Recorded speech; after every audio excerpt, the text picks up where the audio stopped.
Nobody should ever have to watch a child search through garbage for food. Yet on this bitter December night in Detroit, that's exactly what breaks the heart of Scout, a stray golden retriever wandering the quiet streets of Eastbrook neighborhood. The 9-year-old girl named Maya clutches her baby brother close as she desperately digs through a trash bin. Scout has been surviving on scraps left by kind strangers, especially Ms. Evelyn Thompson, an elderly woman who feeds him warm leftovers each night. But seeing these hungry children changes everything. Scout watches from the shadows, his golden coat covered in snow, then does something remarkable. He walks away, stopping every few steps to look back at Maya with patient eyes. What Scout does next will change 3 lives forever. But how can one dog's simple act of compassion heal wounds that run so deep? Before we jump back in, tell us where you're tuning in from, and if this story touches you, make sure you're subscribed because tomorrow I've saved something extra special for you. The snow fell heavier now, blanketing Eastbrook Avenue in the kind of silence that only comes with deep winter. Street lamps cast amber pools of light across the cracked sidewalks, illuminating the footprints of a golden retriever who had learned to navigate this neighborhood like a ghost, present but unseen, hungry but hopeful.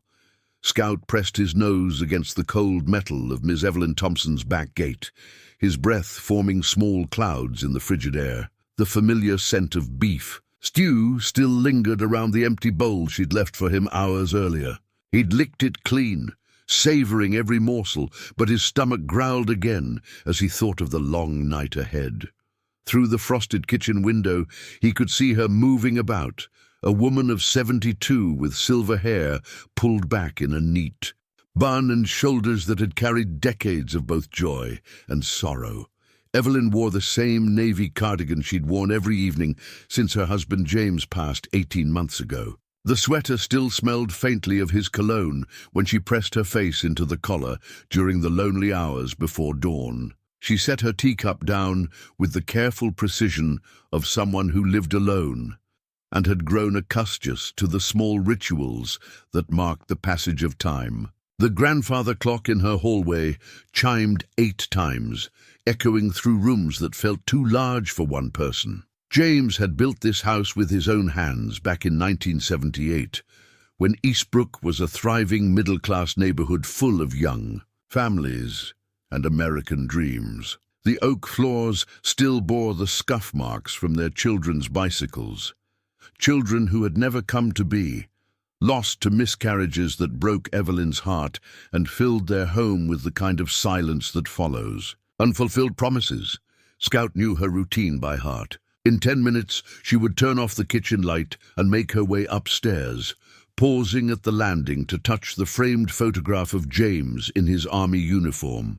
Then she would sit on the edge of their bed, remove her wedding ring just long, enough to clean it with the soft cloth she kept in her nightstand drawer, and slip it back onto her finger before saying her prayers. But tonight felt different. Scout's golden ears perked up as he heard something that didn't belong to the usual symphony of evening sounds. The scrape of metal against concrete, the rustle of plastic bags, and underneath it all, the soft whimpering of a child trying not to cry. He turned away from Evelyn's gate and padded silently down the alley, his paws making no sound on the snow-covered ground. What he found there would have broken any heart capable of love. A little girl, no more than 9 years old, balanced precariously on an overturned milk crate as she reached deep into a commercial dumpster behind Miller's grocery store. Maya. Williams moved with the practiced efficiency of someone far too young to know such desperation. Her thin jacket, 3 sizes too big and missing 2 buttons, hung loose around her small frame. The holes in her canvas shoes had been stuffed with newspaper, but the Detroit winter was merciless and her toes had gone numb hours ago. Still, she kept searching, her small hands sifting through the detritus of a world that had forgotten her existence.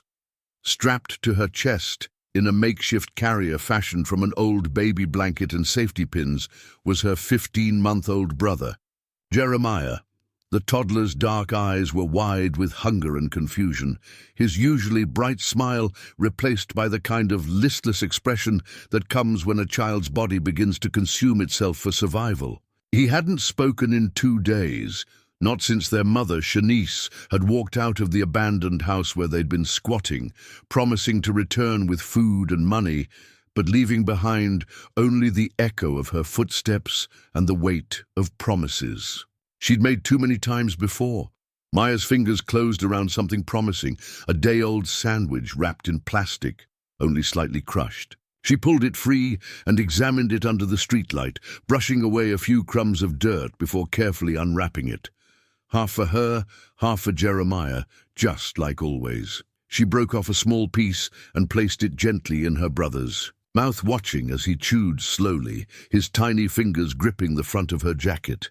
"It's okay, Maya," she whispered, using the nickname she'd given him when he was born, and she was the first person to hold him. "Mama's gonna come back.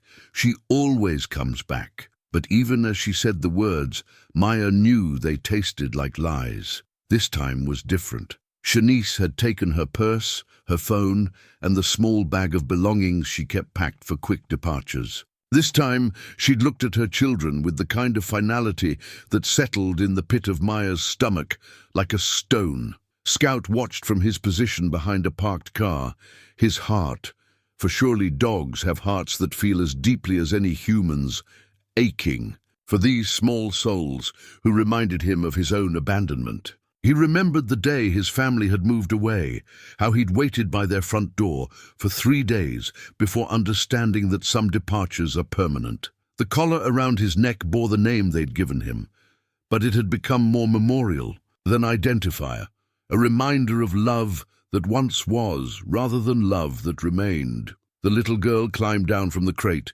adjusting the baby's position against her chest. She'd found enough for tonight. The sandwich, an apple with only a small bruise, and an unopened yogurt cup that had fallen behind the dumpster. It wasn't much, but it would keep them alive until tomorrow, and tomorrow had become the only future.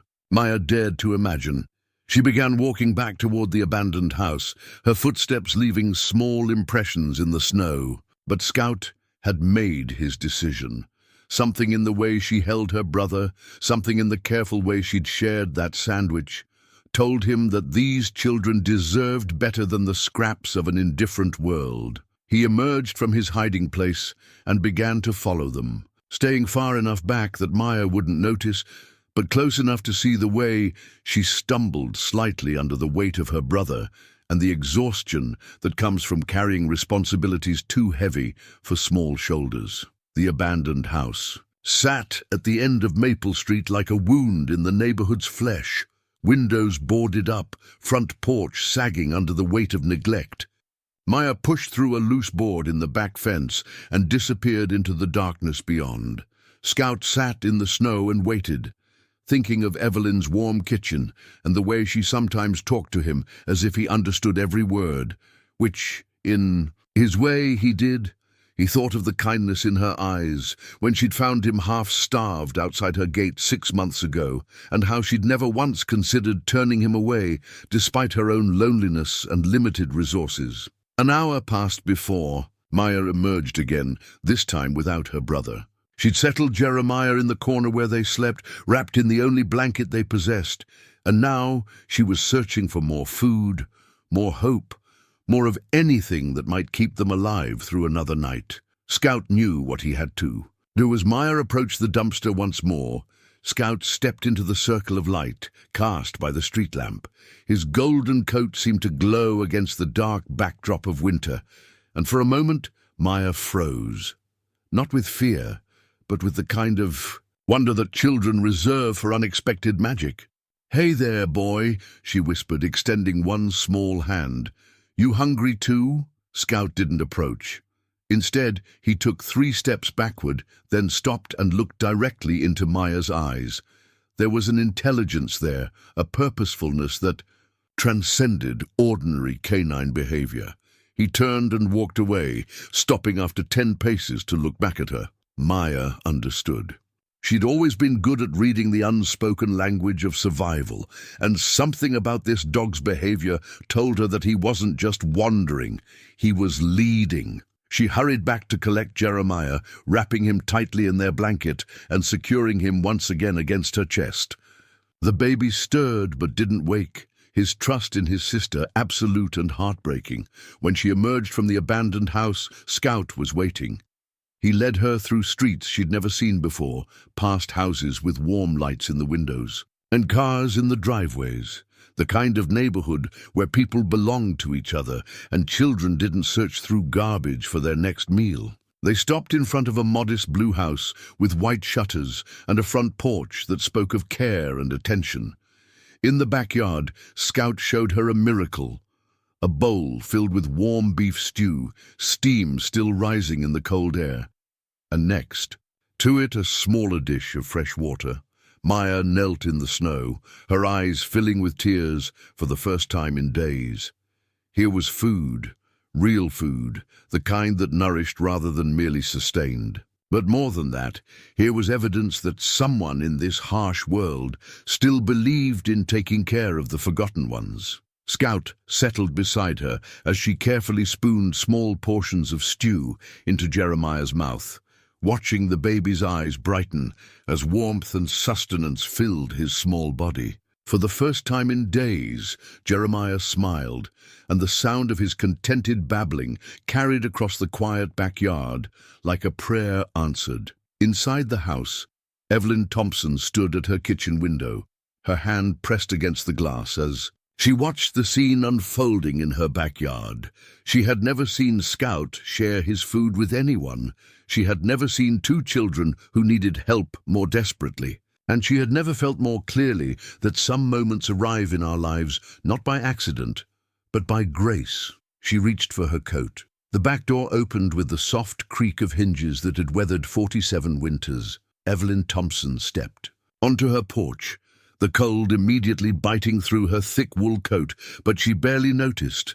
Her attention was fixed entirely on the small tableau in her backyard, a golden retriever she'd come to think of as her own, and two children who looked as if they'd stepped out of her deepest fears about the world's capacity for cruelty. Maya's head snapped up at the sound, her body tensing like a deer caught in headlights. Every instinct screamed at her to run, to grab Jeremiah and disappear back into the maze of abandoned buildings and forgotten corners that had become their refuge. Adults meant questions. Questions meant social workers. Social workers meant separation. But Jeremiah was still eating, his small hands reaching for more of the warm stew, and Maya couldn't bear to pull him away from the first real meal he'd had in days. She remained crouched by Scout's bowl, her arms protectively wrapped around her brother, ready to bolt at the first sign of threat. Evelyn moved slowly, her grandmother's instincts recognizing the wild wariness in Maya's eyes. She'd seen that look before, in her own mirror during the worst years of her childhood, when home was a place you survived rather than a place you belonged. "It's all right, sweetheart," Evelyn said, her voice carrying the kind of warmth that only comes from a lifetime of caring for others. "Scout brought you here, didn't he? That makes you welcome." She settled carefully onto the top step of her porch, maintaining distance while making herself smaller, less threatening. The locket at Maya's throat caught the light from the kitchen window, a small, heart-shaped pendant that seemed too delicate for such desperate circumstances. "That's a beautiful necklace," Evelyn observed gently. "Does it have a picture inside?" Maya's free hand moved instinctively to the locket, her fingers closing around it protectively. It was the only thing of her mother's she had left, containing a photograph taken when Shanice was young and hopeful and believed that love could conquer the demons that would eventually consume her. "My mama gave it to me," Maya whispered, her voice barely audible above the wind. "She said as long as I wear it, she'll always find me." The words hit Evelyn like a physical blow.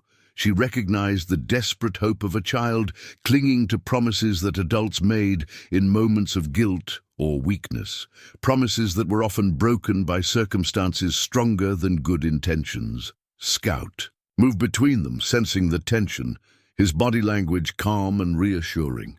He'd brought them together for a reason, and some ancient canine wisdom told him that patience would serve better than urgency. "How long since you've eaten something warm?" Evelyn asked, though the answer was written in the hollows of Maya's cheeks and the way Jeremiah clutched at every spoonful of stew as if it might disappear. "We're okay," Maya said automatically, the response of someone who'd learned that admitting need often led to disappointment. "We don't need nothing." But even as she spoke, Jeremiah began to fuss, his small body shivering despite the blanket wrapped around him. Maya tried to soothe him, but her own exhaustion was evident in every movement. Evelyn stood slowly, moving toward her back door. "I'm going to get a few things from inside. Don't go anywhere." It wasn't a command, but a gentle request, and something in her tone made Maya nod despite her fears. Evelyn disappeared into the house, leaving Maya alone with Scout and the 1,000 doubts racing through her mind. Inside, Evelyn moved with purpose born from years of caring for her elderly neighbors and the occasional stray animal that found its way to her door. She filled a thermos with hot cocoa, gathered a stack of thick towels, and pulled James's old winter coat from the closet, the one she'd been unable to part with because it still carried the scent of the man she'd loved for 43 years. When she returned, Maya was exactly where she'd left her, though she'd managed to coax Jeremiah to eat more of the stew. The baby's coloring looked better already, the grey pallor of malnutrition giving way to something closer to healthy pink. "This cocoa is still hot," Evelyn said, setting the thermos down carefully within Maya's reach. "And these towels are clean and warm from the dryer." She held up James's coat. "This was my husband's. He would have wanted children to be warm." Maya looked at the coat with longing, but didn't move to take it. Trust was a luxury she couldn't afford, even as her body shook with cold. "What's your name, sweetheart?"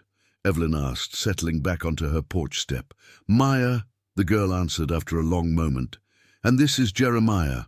Maya, we call him. Those are beautiful names. I'm Mrs. Thompson, but you can call me Miss Evie, if you want. That's what James used to call me. Where is he?" Maya asked, her eyes scanning the yard, as if expecting someone to emerge from the shadows. "He passed away last year," Evelyn said simply. "But he's still here in all the ways that matter." Maya nodded, as if this made perfect sense to her. Death was not abstract to children who lived on the margins. It was as present as hunger, as real as the cold. "Where's your mama, baby girl?" Evelyn asked gently. Maya's grip on Jeremiah tightened. "She'll be back. She just went to get us some money and food. She said she'd be back." "When did she leave?" 3 days ago. "But she'll come back. She always does." Evelyn's heart broke a little more with each word. She'd worked with enough troubled families during her years as a church volunteer to recognize the signs of a parent who'd reached the end of their ability to cope. "Maya, honey, it's 23 degrees out here. You and Maya need to come inside where it's warm." "We can't." Maya's voice carried a note of panic. "What if Mama comes back and we're not there? She won't know where to find us." "We can leave her a note," Evelyn suggested, "with my address and phone number. That way she'll know exactly where you are." Maya considered this, weighing the risks against Jeremiah's obvious need for warmth and shelter. The baby had begun coughing, small rattling sounds that spoke of chest congestion and the beginnings of illness. Scout moved closer to Maya, resting his head gently against her arm. There was something almost human in his eyes, a communication that transcended species. He'd brought her here for a reason, and now he seemed to be encouraging her to trust in that reason. "Just for tonight," Maya said finally, "until Mama comes." "Back," Evelyn nodded, understanding that this small concession had required enormous courage. "Just for tonight," she agreed, though something in her heart was already making longer-term plans. The transition from backyard to kitchen felt momentous, laden with possibilities and fears in equal measure. Evelyn's home welcomed them with the kind of warmth that comes from decades of love and care. Quilts draped over comfortable chairs, photographs of happier times clustered on every surface, and the lingering scent of cinnamon and vanilla that spoke of a woman who still baked despite having no family left to feed. Maya stood in the doorway, overwhelmed by the abundance of it all. She'd forgotten that homes could look like this, clean and organized, and filled with evidence of lives lived with intention and care. "Sit wherever you're comfortable," Evelyn said, bustling around the kitchen with renewed energy. Having someone to care for again awakened something in her that had been dormant since James's death.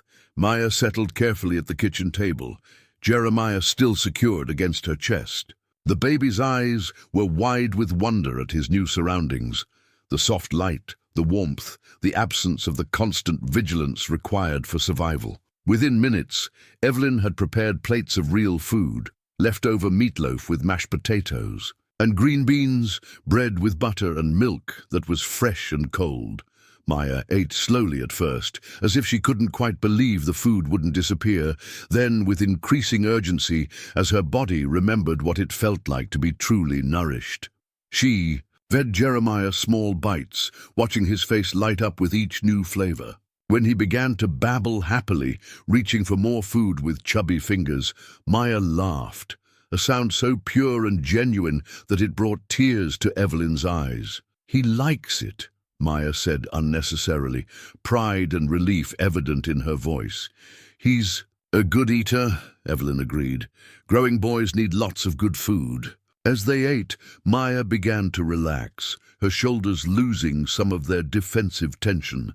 She told Evelyn small things, how Jeremiah was learning to walk, how he could already say Maya clear as day, how he never cried when she had to leave him, alone to search for food because he trusted her to always come back. The trust in that last statement nearly undid Evelyn. Here was a child who had been failed by every adult in her life, yet still believed in the power of love and loyalty. Here was a baby who had learned not to cry because crying brought no comfort, only the fear that his cries might draw unwanted attention. Outside, Scout settled on the kitchen porch, his job complete for now. Through the window, he could see the warm glow of the kitchen light, could hear the soft murmur of voices.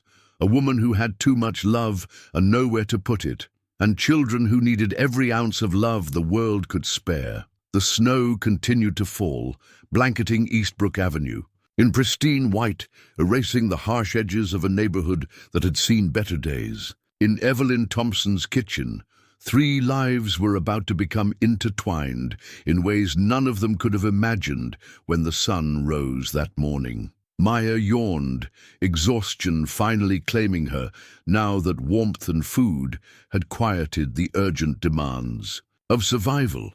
Jeremiah had fallen asleep against her chest, his small body finally relaxed for the first time in days.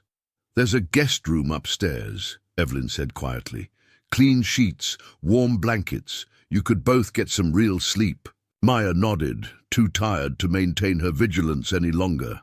As Evelyn led them upstairs, Maya touched the locket at her throat and whispered a silent prayer that her mother would understand, would forgive her for accepting help from a stranger. But as she settled Jeremiah in the soft bed and felt the luxury of clean sheets against her skin, Maya began to wonder if maybe, just maybe, Scout hadn't simply led them to food and shelter. Maybe he'd led them home.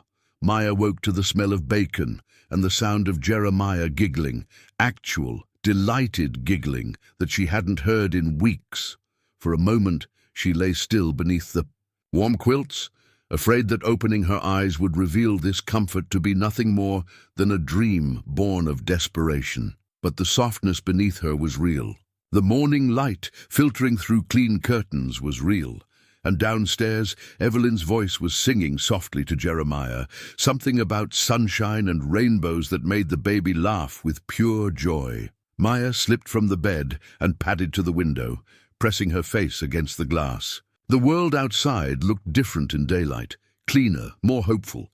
Snow covered the neighborhood like a fresh start, and she could see other children walking to school, their backpacks bouncing as they navigated the sidewalks with the confidence of kids who knew they belonged somewhere.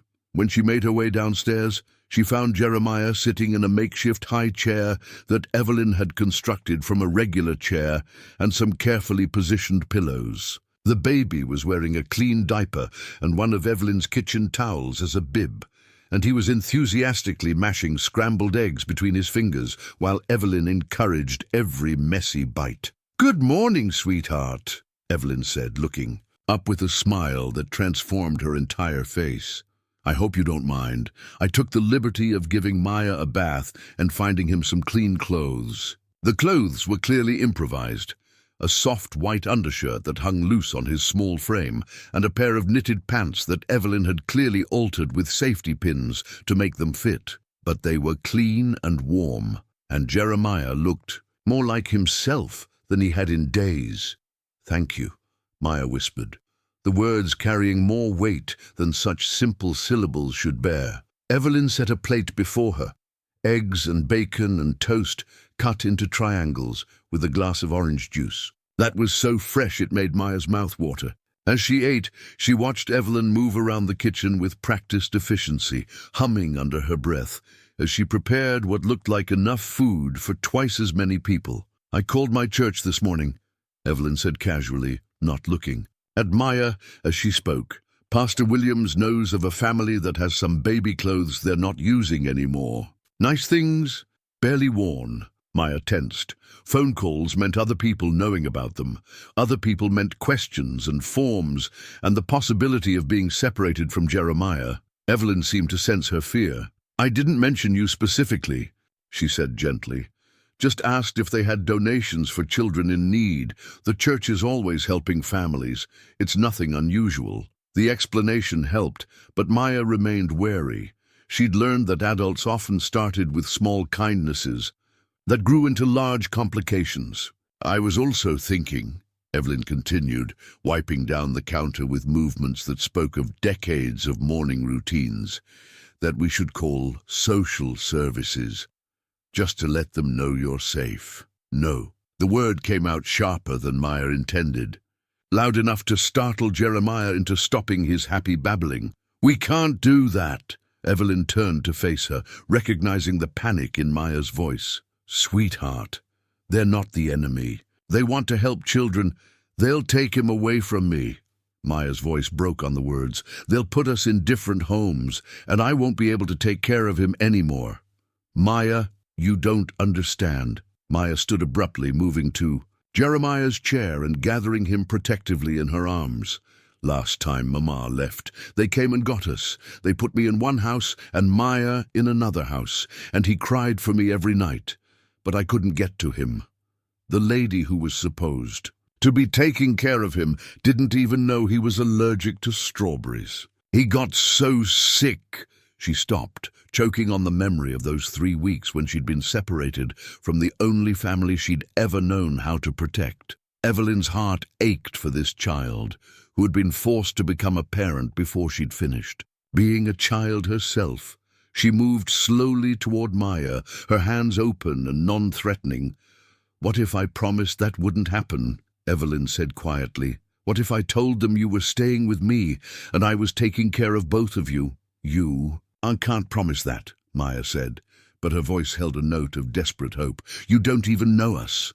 Evelyn smiled, the expression carrying 47 years of understanding what it meant to love someone, not because you had to, but because you chose to. "I know enough," she said simply. In the basement, James's toolbox sat exactly where he'd left it 18 months ago, gathering dust but still organized with the precision of a man who believed that taking care of things was its own form of love. Evelyn had avoided the basement since his death, unable to face the reminder of all the projects they'd planned together, all the improvements to the house that would now never happen. But this morning, she'd gone down there with purpose.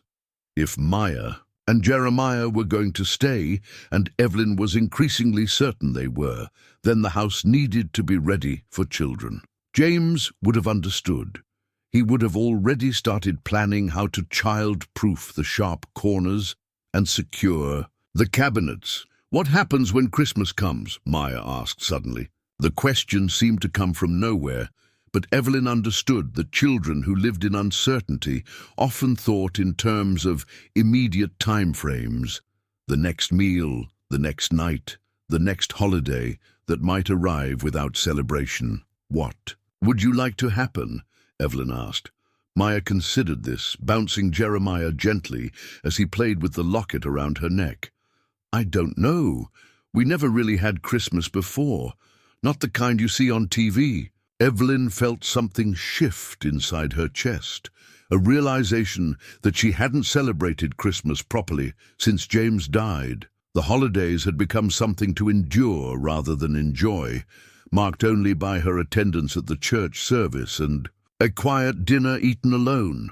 "Well," she said, settling back into her chair, "we have 3 weeks to figure it out together." The word "together" hung in the air between them, carrying promises and possibilities that none of them were quite ready to name. Outside, Scout had taken up residence on the front porch, positioning himself where he could see both the street and the front door. His presence had not gone unnoticed by the neighbors. Mrs. Patterson from next door had already called twice, ostensibly to check on Evelyn, but really to satisfy her curiosity about the children's voices she'd heard that morning. "Are they relatives?" she'd asked, her tone carefully neutral but her interest obvious. "They're family," Evelyn had replied, which was both an evasion and the deepest truth she knew. By afternoon, Maya had begun to show signs of restlessness. She'd eaten lunch with the careful attention of someone still amazed by the abundance of food, but her eyes kept drifting to the windows, watching for movement on the street, waiting for the familiar figure of a woman who might never return. "She said 3 days, Maya told Evelyn during a quiet moment when Jeremiah was napping. "Mama always keeps her promises about coming back." Evelyn chose her words carefully. "Sometimes adults want to keep their promises, sweetheart. But life gets complicated." "Not Mama," Maya said firmly. "She always comes back for us." But as the day wore on and no familiar figure appeared at the front door, Maya's confidence began to waver. She found excuses to check the front windows, her small face pressed against the glass, as she scanned the street for any sign of the woman who had given her life, but seemed unable to sustain it. Scout seemed to sense her anxiety. He abandoned his post on the porch and came inside, settling himself at Maya's feet with the patient loyalty of a creature who understood that sometimes the best comfort was simply presence. That evening, as Evelyn prepared dinner, another feast by Maya's standards, she made a decision that would change the trajectory of all their lives. "Maya," she said, turning from the stove where she'd been stirring a pot of chicken soup, "I want you to know that you and Maya can stay here as long as you need to, not just until your mama comes back, as long as you need to." Maya looked up. From where she'd been building a tower of blocks with Jeremiah, her eyes wide and uncertain. What if she never comes back? The question hung in the air like a bridge waiting to be crossed. Evelyn moved to the kitchen table and sat down across from Maya, her weathered hands folded carefully in her lap. "Then we'll figure out what comes next," she said simply. Together. For the first time in days, Maya allowed herself to imagine a future that extended beyond the next meal, the next night, the next crisis to be survived. It was a dangerous kind of hope, the kind that could break a heart if it went unfulfilled, but it was also the kind that could heal wounds she'd been carrying since she was old enough to understand that some children had to take care of themselves. That night, as Evelyn tucked them into the guest room bed, Maya asked a question that revealed both her maturity and her desperate need to still be a child. "Miss Evie, if we stay, do we have to be perfect all the time?" Evelyn smoothed the quilt over. Both children, her heart breaking for all the ways this little girl had learned to measure her worth by her usefulness to the adults in her life. "Oh, sweetheart," she said softly, "nobody has to be perfect, not ever. That's not how love works." As she turned off the light and headed toward the door, Maya's voice stopped her. "Miss Evie, Scout knew, didn't he? He knew you would help us." Evelyn looked back at the golden retriever who had claimed a spot on the rug beside the bed, his intelligent eyes reflecting the hallway light. "Yes," she said, certain of this truth, even if she couldn't explain it. He knew exactly what he was doing. The school backpack had seen better days. Its blue fabric was faded and one of the zippers was broken, but to Maya it represented something she'd never dared hope for. The possibility of being a regular child who went to regular school and learned regular things.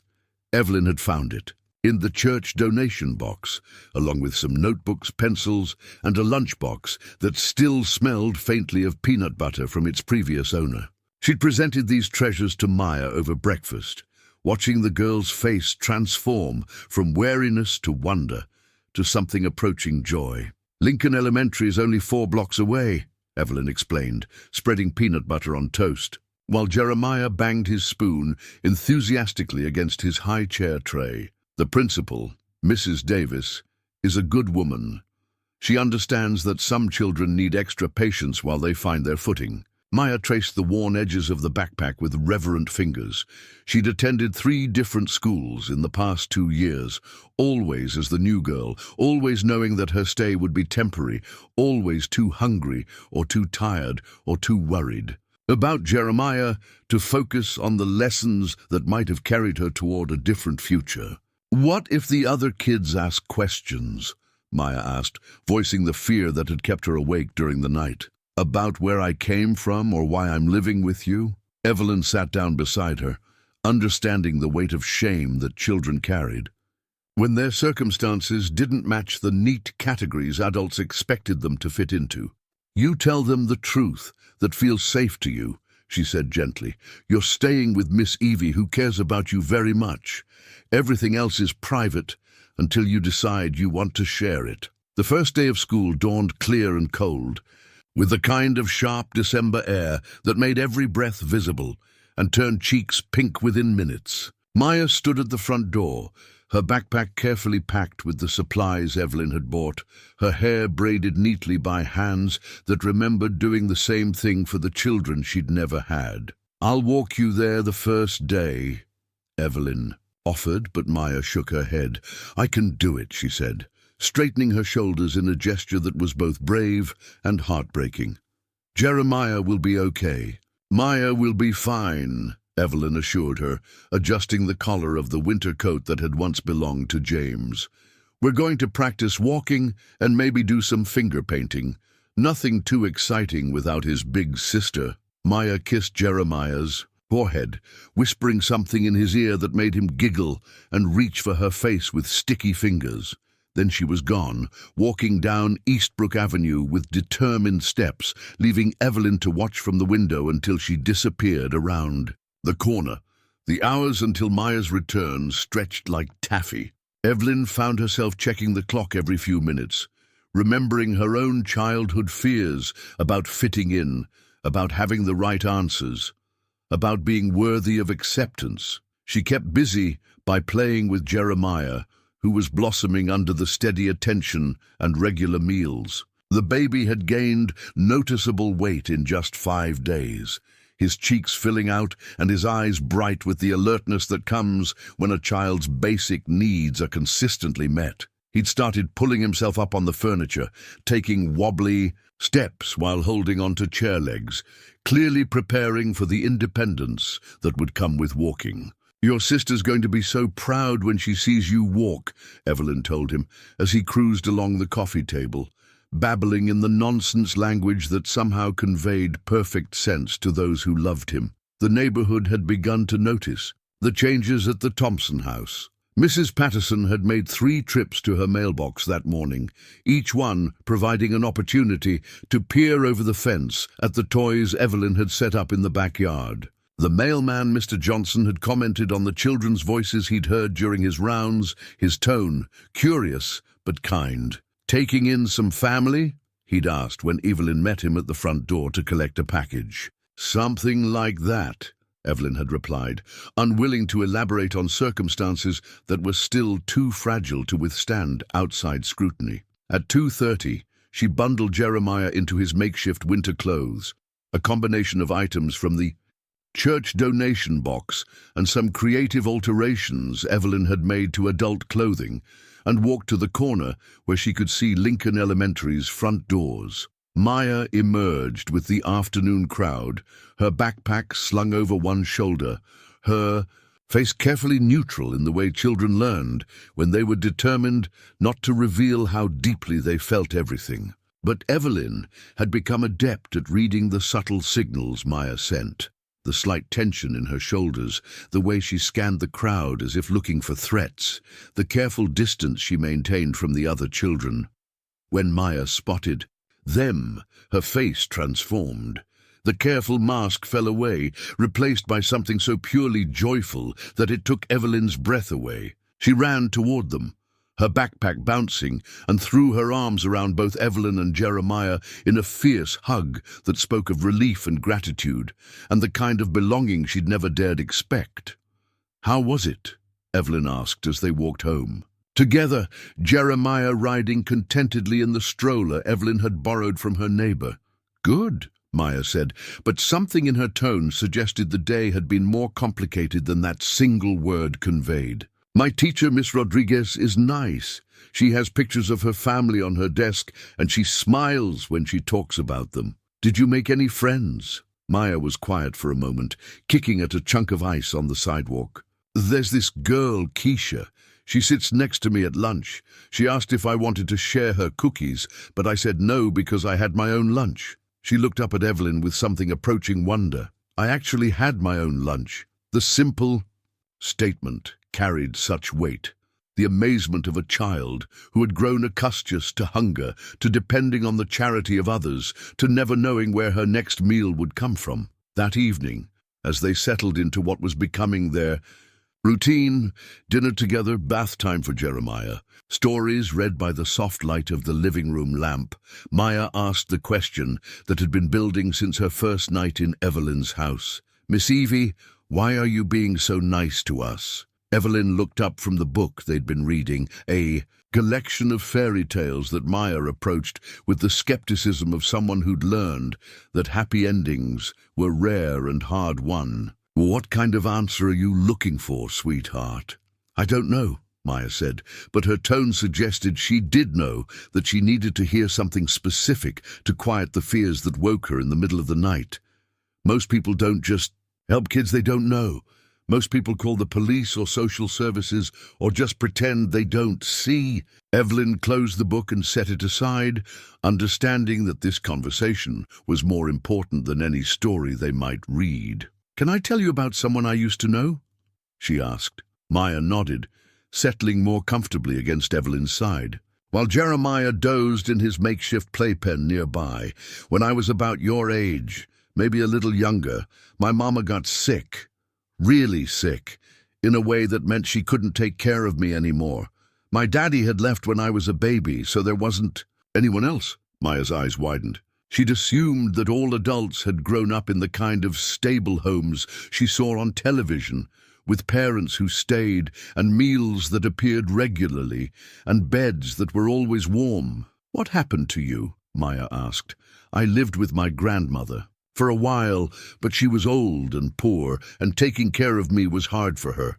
So I went to live with different families, people who were paid by the state to give children a place to sleep." "Foster families," Maya said, recognizing the term. From her own brief experience in the system, yes, some were kind, some weren't. Some tried their best but didn't really know how to love a child who came with so much fear and anger. "I learned to take care of myself, just like you learned to take care of Maya." Maya was quiet, absorbing this revelation that the woman who seemed so settled and secure had once been as lost and frightened as she was now.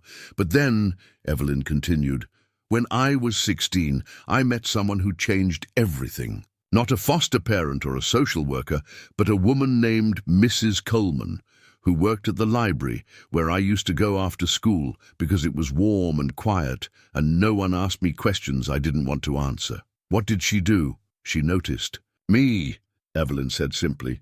"She noticed that I was always there, always alone, always reading the same books over and over because I couldn't afford to buy new ones. And instead of feeling sorry for me or trying to fix me, she just started treating me like I belonged there, like I mattered." Evelyn's voice grew soft with memory. "She never made a big announcement about helping me.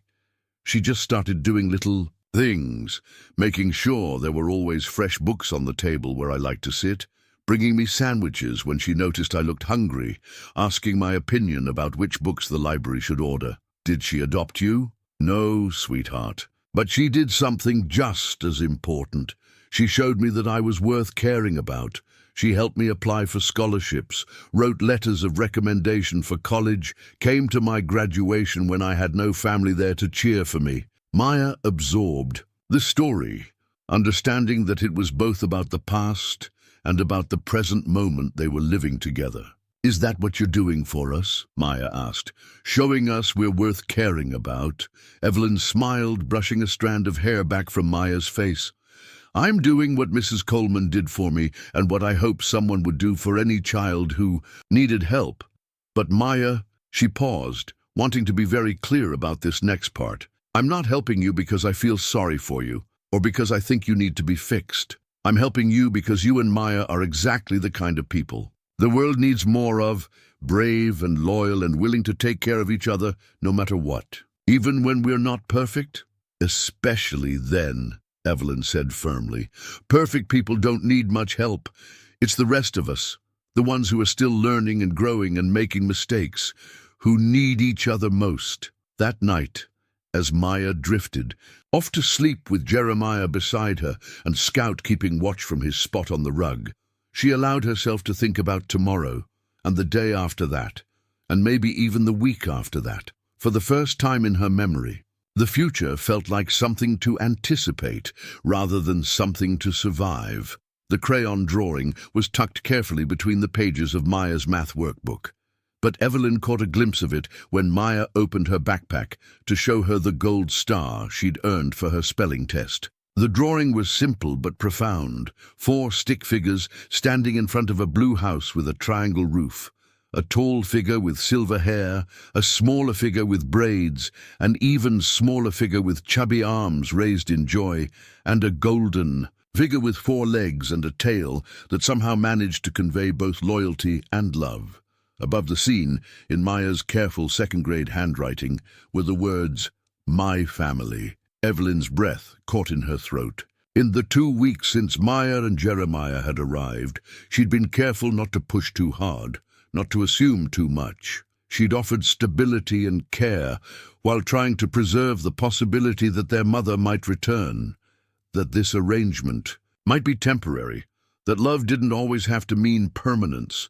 But seeing herself included in Maya's definition of family, seeing all of them together in the safe blue house that represented more than just shelter, Evelyn felt something shift inside her heart. This wasn't temporary care anymore.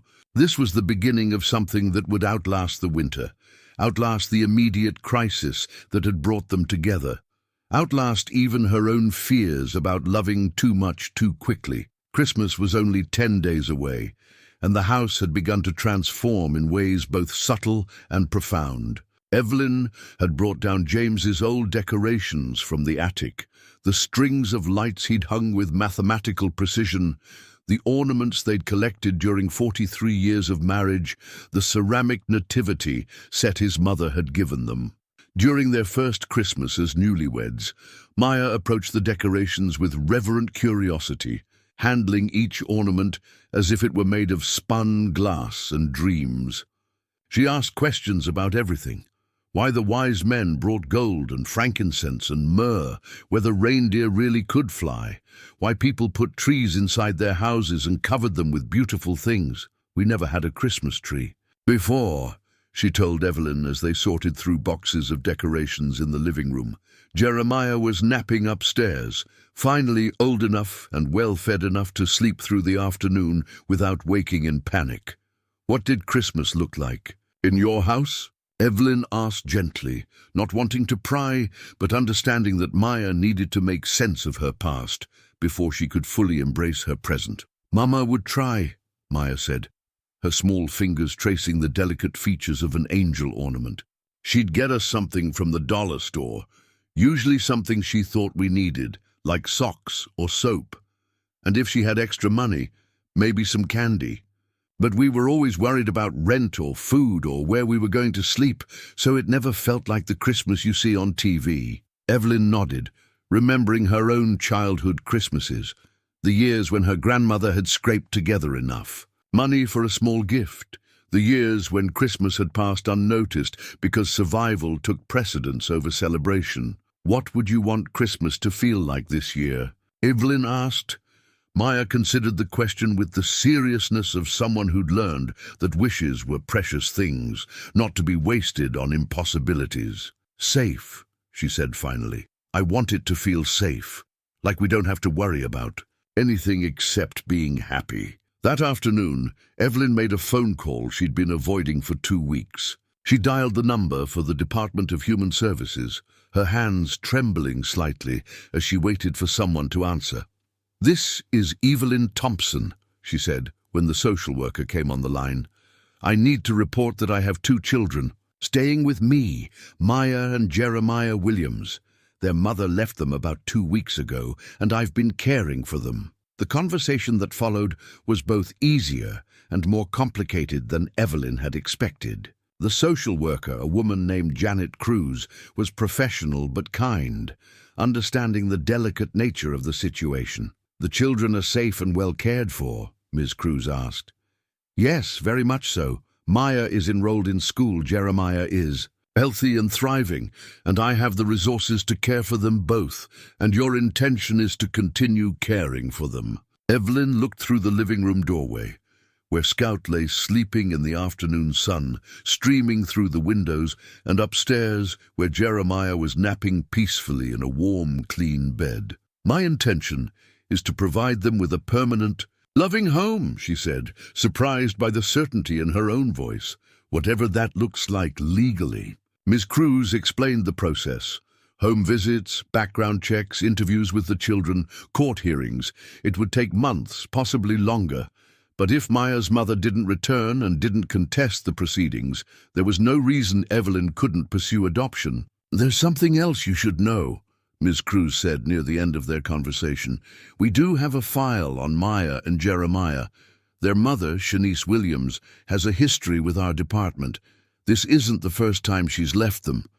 Evelyn's heart sank, even as she recognized that this information made the legal path forward somewhat clearer. "What happens now?" she asked.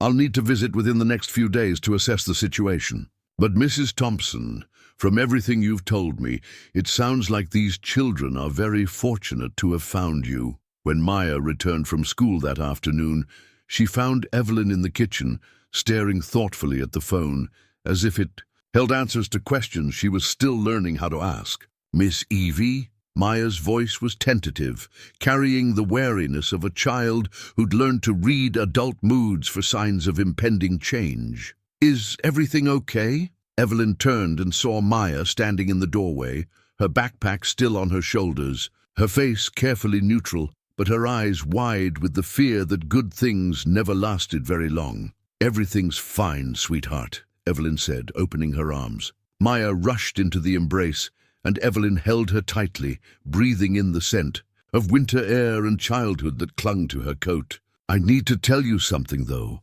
Evelyn continued, guiding Maya to the kitchen table where they'd shared so many meals and conversations over the past 2 weeks. "I called the social services today." Maya went rigid in Evelyn's arms.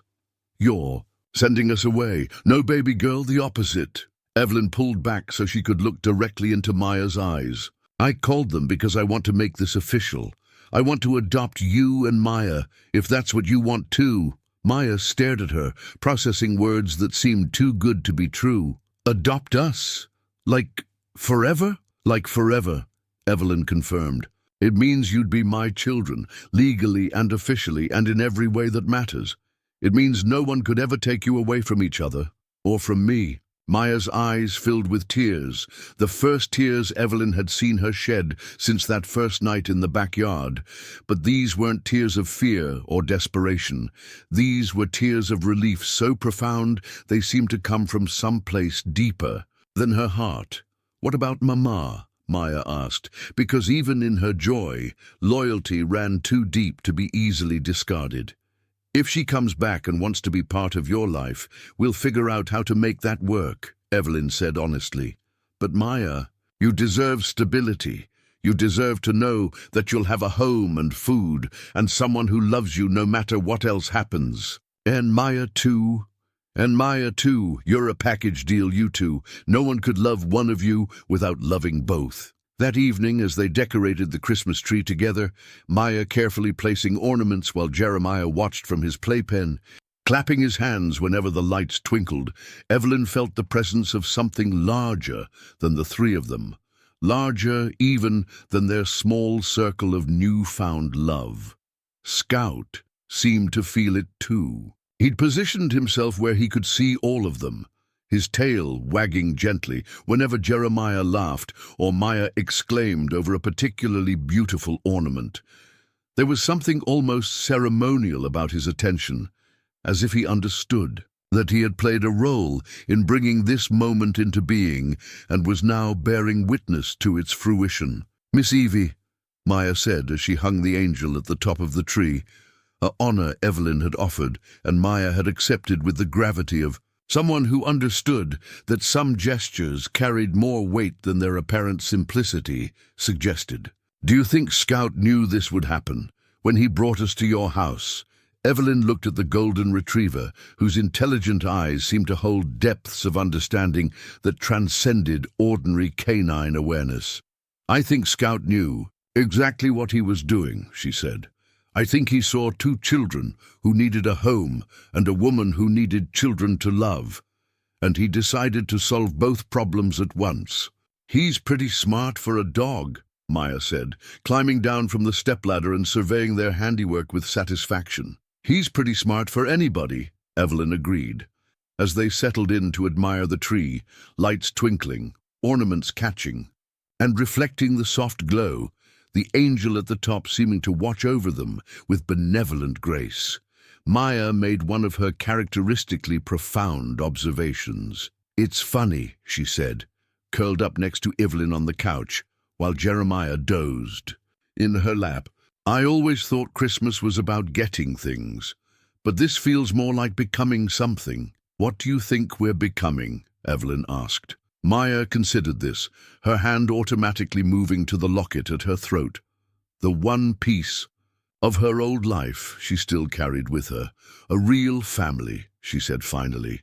"The kind that stays together no matter what." Outside, snow began to fall again, blanketing Eastbrook Avenue in the kind of pristine white that made everything look possible, everything look new. In the warm glow of the Christmas tree lights, 3 humans and 1 very wise dog settled into the evening with the contentment that comes from knowing that some journeys end exactly where they're supposed to. Jeremiah's baby blanket was little, more than threads held together by memory and love. The pale blue fabric had been soft once, probably when it was new, and some hopeful parent had imagined it would comfort a child through peaceful nights and gentle dreams. Instead, it had become a shield against hunger, cold, and the kind of fear that settled into small bones and made them ache. Maya had washed it by hand in Evelyn's laundry sink, using the gentlest soap and the most careful touch. But the blanket remained fragile, like so many things in their lives that had endured more than they were designed to withstand. "It's falling apart," Maya observed sadly, holding up the blanket to the morning light streaming through the kitchen window. Jeremiah reached for it from his high chair, making the soft cooing sounds that meant he wanted his most treasured possession returned to him immediately. "Some things get more precious the more worn they become," Evelyn said, understanding that they weren't really talking about the blanket at all, but about resilience and survival and the way love could make even broken things beautiful.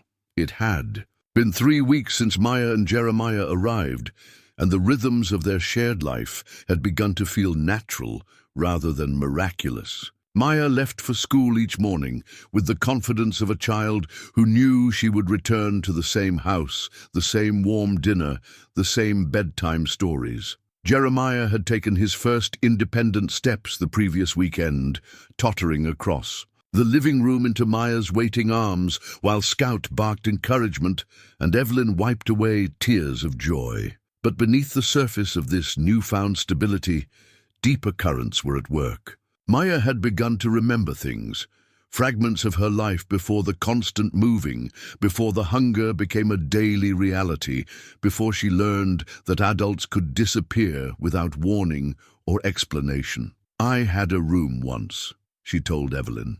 One evening, as they worked together in the kitchen, Maya carefully stirring the soup while Evelyn sliced bread. "When I was little, before Maya was born, it had pink walls and a window that looked out at a tree with birds in it. What else do you remember about that room?"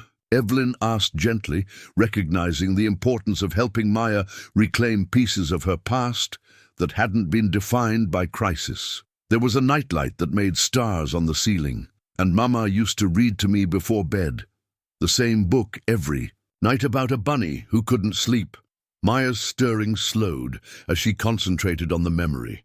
She had a different voice for every character, and she always ended by kissing my forehead and saying, "Sweet dreams, my beautiful girl." "She loved you very much," Evelyn said, because it was true and because Maya needed to hear it, needed to understand that her mother's inability to care for her didn't diminish the reality of that love. "Why couldn't she keep us safe?" The question came out as barely more than a whisper, but it carried the weight of every sleepless night Maya had spent wondering if she was somehow to blame for the chaos that had consumed their lives. Evelyn set down her knife and turned to face Maya fully, understanding that this conversation would shape how this child understood herself for years to come. Sometimes people love their children more than anything in the world, but they still can't be the parents those children need, she said carefully. It's not because the children aren't worth loving or taking care of. It's because being a parent requires things, stability, resources, emotional strength, that not every adult has been able to develop. "But you have those things," Maya said, as if she were working through a complex equation in her head. "I have them now," Evelyn agreed. "But I haven't always had them. When James and I were young and trying to have children of our own, I was so broken by losing babies that I'm not sure I could have been a good mother, even if one of those pregnancies had worked out.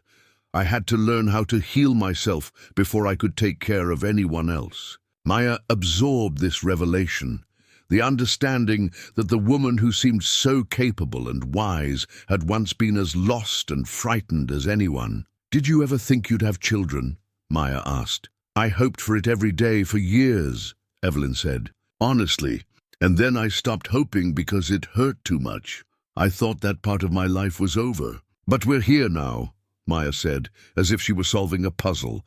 "You're here now," Evelyn confirmed, her voice warm with the wonder of it. "Sometimes the things we hope for don't come the way we expect them to, but that doesn't make them any less real when they finally arrive."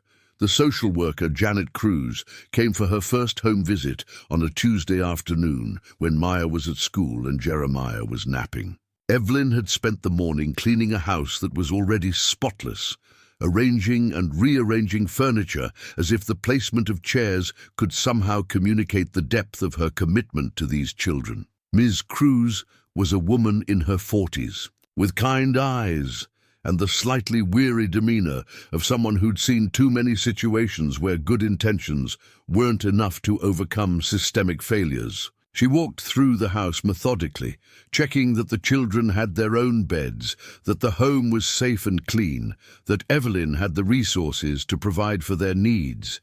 The children seemed to be thriving, Ms. Cruz observed as she watched Jeremiah sleep peacefully in his crib, a piece of furniture Evelyn had bought the week before, along with a changing table and a toy box that was already overflowing with carefully chosen playthings. "They're remarkable children," Evelyn said, unable to keep the pride out of her voice. "Maya is so protective of her brother, so mature for her age, and Jeremiah, he's just starting to trust that good things can last. Have you heard from their mother?" "No, not since that first night." Ms. Cruz made notes in her file, her pen moving across the page with the efficient strokes of someone who documented hundreds of similar situations. Mrs. Thompson, I want you to understand that this process can be lengthy and complicated. Even if Shanice Williams doesn't contest the adoption, there are legal requirements, waiting periods, court hearings. Are you prepared for that? I'm prepared. For whatever it takes, Evelyn said without hesitation. These children have already been through enough uncertainty. I want to give them every stability I can. When Maya returned from school that afternoon, she found Evelyn in James's old workshop in the basement, surrounded by pieces of wood and the tools he'd used to build everything from kitchen cabinets to the swing set that still stood in their backyard. "What are you making?" Maya asked, settling cross-legged on the floor beside Evelyn's work area. "A toy chest for Maya," Evelyn said, holding up two pieces of wood that would eventually become the sides. "Your grandfather James taught me a few things about carpentry over the years. I thought it was time to put that knowledge to good use." Maya ran her fingers over the smooth wood, marveling at the idea that something beautiful could be created from separate pieces that had no meaning on their own. "Could you teach me?" she asked. "How to build things?" Evelyn looked at this 9-year-old girl who'd already learned to build a life out of scraps and determination, who'd constructed a family from a baby brother and her own fierce love, who was now asking to learn how to make things that would last. "I would love to teach you," Evelyn said. "We'll start with something simple, maybe a birdhouse for the backyard. Scout would probably enjoy watching the birds." As if summoned by his name, Scout appeared at the bottom of the basement stairs, his golden coat dusty from whatever adventure he'd been having in the backyard. He settled himself near the workbench, apparently content to supervise their project. "Miss Evie," Maya said, as she helped sort the smaller pieces of wood into neat piles, "do you think people can have more than one family in their lives?" "What do you mean, sweetheart?" "I mean, I had Mama and Maya and that was my family, but now I have you and Maya and Scout. Does that mean I stopped having the first family, or do I just have two families now?" It was the kind of question that revealed both Maya's emotional intelligence and her need to make sense of loyalties that felt complicated and sometimes contradictory. "I think people can have as many families as their hearts are big enough to." "And hold," Evelyn said carefully. "Loving me and Scout doesn't mean you love your mama any less, and being part of our family doesn't erase the family you had before." "But what if she comes back?" Maya asked, voicing the fear that still woke her, sometimes in the middle of the night. "What if she wants us to come with her?" Evelyn set down the sandpaper she'd been using and gave Maya her full attention, understanding that this conversation was about more than hypothetical futures. It was about a little girl trying to figure out where she belonged and whether loving new people meant betraying old ones. "If your mama comes back and wants to be part of your life, we'll figure out how to make that work," Evelyn said. "But Maya, you get to choose too. You're old enough to have a voice in what happens to you and Maya." "I get to choose?" Maya's voice held wonder, as if the concept of having agency in her own life was completely foreign. "You get to choose," Evelyn confirmed. "Not alone. We'll all work together to figure out what's best for everyone, but your feelings and your wishes matter just as much as any adults." That evening, as they sat around the dinner table, a scene that had become so natural Evelyn could hardly remember what meals alone had felt like, Maya made an announcement that surprised them all. "I think we should invite Keisha over for Christmas," she said, referring to the girl from school who'd become her closest friend.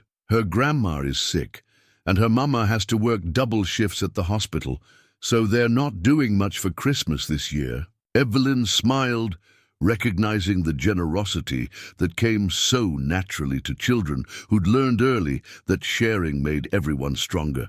"I think that's a wonderful idea," she said. "We'll call Keisha's mama and see if she'd like to spend Christmas Eve with us. And maybe we could make extra cookies," Maya continued, her planning becoming more elaborate as her excitement grew, "to take to other families in the neighborhood who might not have much for Christmas." "Also a wonderful idea," Evelyn agreed, understanding that Maya was learning to transform her own experience of need into an impulse to serve others. one of the most beautiful forms of healing she'd ever witnessed. Later that night, as Evelyn tucked the children into bed, Maya asked one more question that revealed the depth of her growing trust. "Miss Evie, when you adopt us, will we get new last names?" "Would you like to?" Evelyn asked. Maya considered this seriously. "Thompson is a good name," she said finally. "It sounds like people who belong somewhere." "Maya Thompson," Evelyn said, trying out the sound of it. "Jeremiah Thompson and Scout Thompson," Maya added with a giggle. "And Scout Thompson," Evelyn agreed, understanding that this golden retriever had earned his place in their family as surely as any of them. As she kissed them goodnight and turned off the lights, Evelyn paused in the doorway to watch Scout settle into his usual spot on the rug between their beds. In the soft glow of the nightlight, one Evelyn had bought because Maya had mentioned remembering stars on the ceiling, she could see the peaceful expression on Jeremiah's face and the way Maya's hand rested protectively near her brother, even.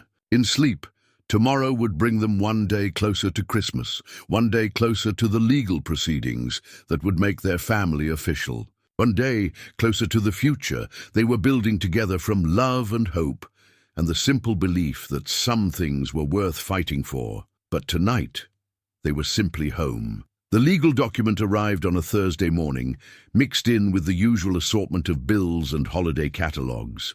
Evelyn almost missed its significance.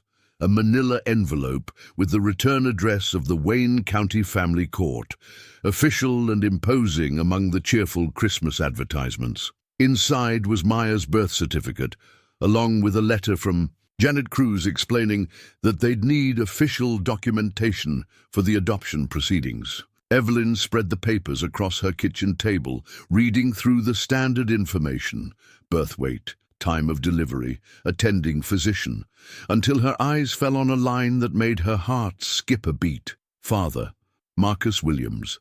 Father, unknown. 2 different entries. 2 different handwritings, as if someone had made a correction or addition after the original document was filed. But it wasn't Maya's birth certificate that had been amended. It was Jeremiah's. The children she'd assumed were full siblings. The children she'd promised would never be separated had different fathers. Evelyn sank into a kitchen chair, the implications of this discovery washing over her like cold water. Different fathers meant different legal complications. Different fathers meant that if anyone came forward claiming parental rights, the children could indeed be separated, despite every promise she'd made, despite every assurance she'd given Maya that they were a package deal. She was still staring at the documents when Maya burst through the front door, home from school and full of excitement about the Christmas pageant rehearsal she'd just attended. "Miss Evie, guess what? Miss Rodriguez picked me to be one of the angels, and she said I have a really nice singing voice," and Maya stopped mid-sentence, her excitement fading as she took in Evelyn's expression. "What's wrong?" "Nothing's wrong, sweetheart," Evelyn said, quickly gathering the papers and slipping them back into the envelope. "I was just reading some mail from the social worker. How was school?" But Maya had inherited her mother's ability to read people's faces for signs of trouble, and she could see that something had shifted in the careful security they'd built together. "Is it about the adoption?" Maya asked, setting her backpack down with the careful precision of a child preparing for bad news. "There are just some things we need to sort out," Evelyn said, forcing her voice to remain calm and reassuring. "Nothing that changes how I feel about you and Maya. Nothing that changes our plans for Christmas or anything else." Maya nodded, but Evelyn could see the wariness creeping back into her posture, the slight tension in her shoulders, the way her eyes scanned the room as if looking for escape routes, the unconscious step she took toward the staircase that led to Jeremiah. That afternoon, while Maya was at school and Jeremiah napped, Evelyn called Janet Cruz to discuss the implications of what she'd discovered. "Different fathers does complicate things," Ms. Cruz admitted. "It means we have to make reasonable efforts to locate both men and determine if either of them wants to claim parental rights." "What are the chances of that?" Evelyn asked, though she wasn't sure she wanted to hear the answer. "What are the chances of that?" Evelyn asked, though she wasn't sure she wanted to hear the answer. With Marcus Williams, Maya's father, probably slim, we have a record of him relinquishing parental rights when Maya was 2 years old. But Jeremiah's father is listed as unknown, which means if someone comes forward claiming to be the father, we'd have to investigate. Evelyn felt a chill that had nothing to do with the December weather. And if someone does come forward, then we'd have to determine what's in the best interest of the child. The fact that you've been caring for both children, that they're bonded as siblings, that separation would cause emotional harm, all of that would be taken into consideration.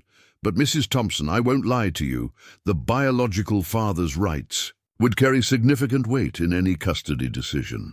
After hanging up the phone, Evelyn sat in her quiet kitchen and allowed herself 5 minutes of pure fear. She thought about Maya's drawing of their family, about Jeremiah's first steps across her living room floor, about the Christmas tree they'd decorated together and the presents already wrapped and waiting under its branches. She thought about promises she'd made to a little girl who'd been disappointed by too many adults already. Then she straightened her shoulders and began making the phone calls that would help her understand exactly what they were facing.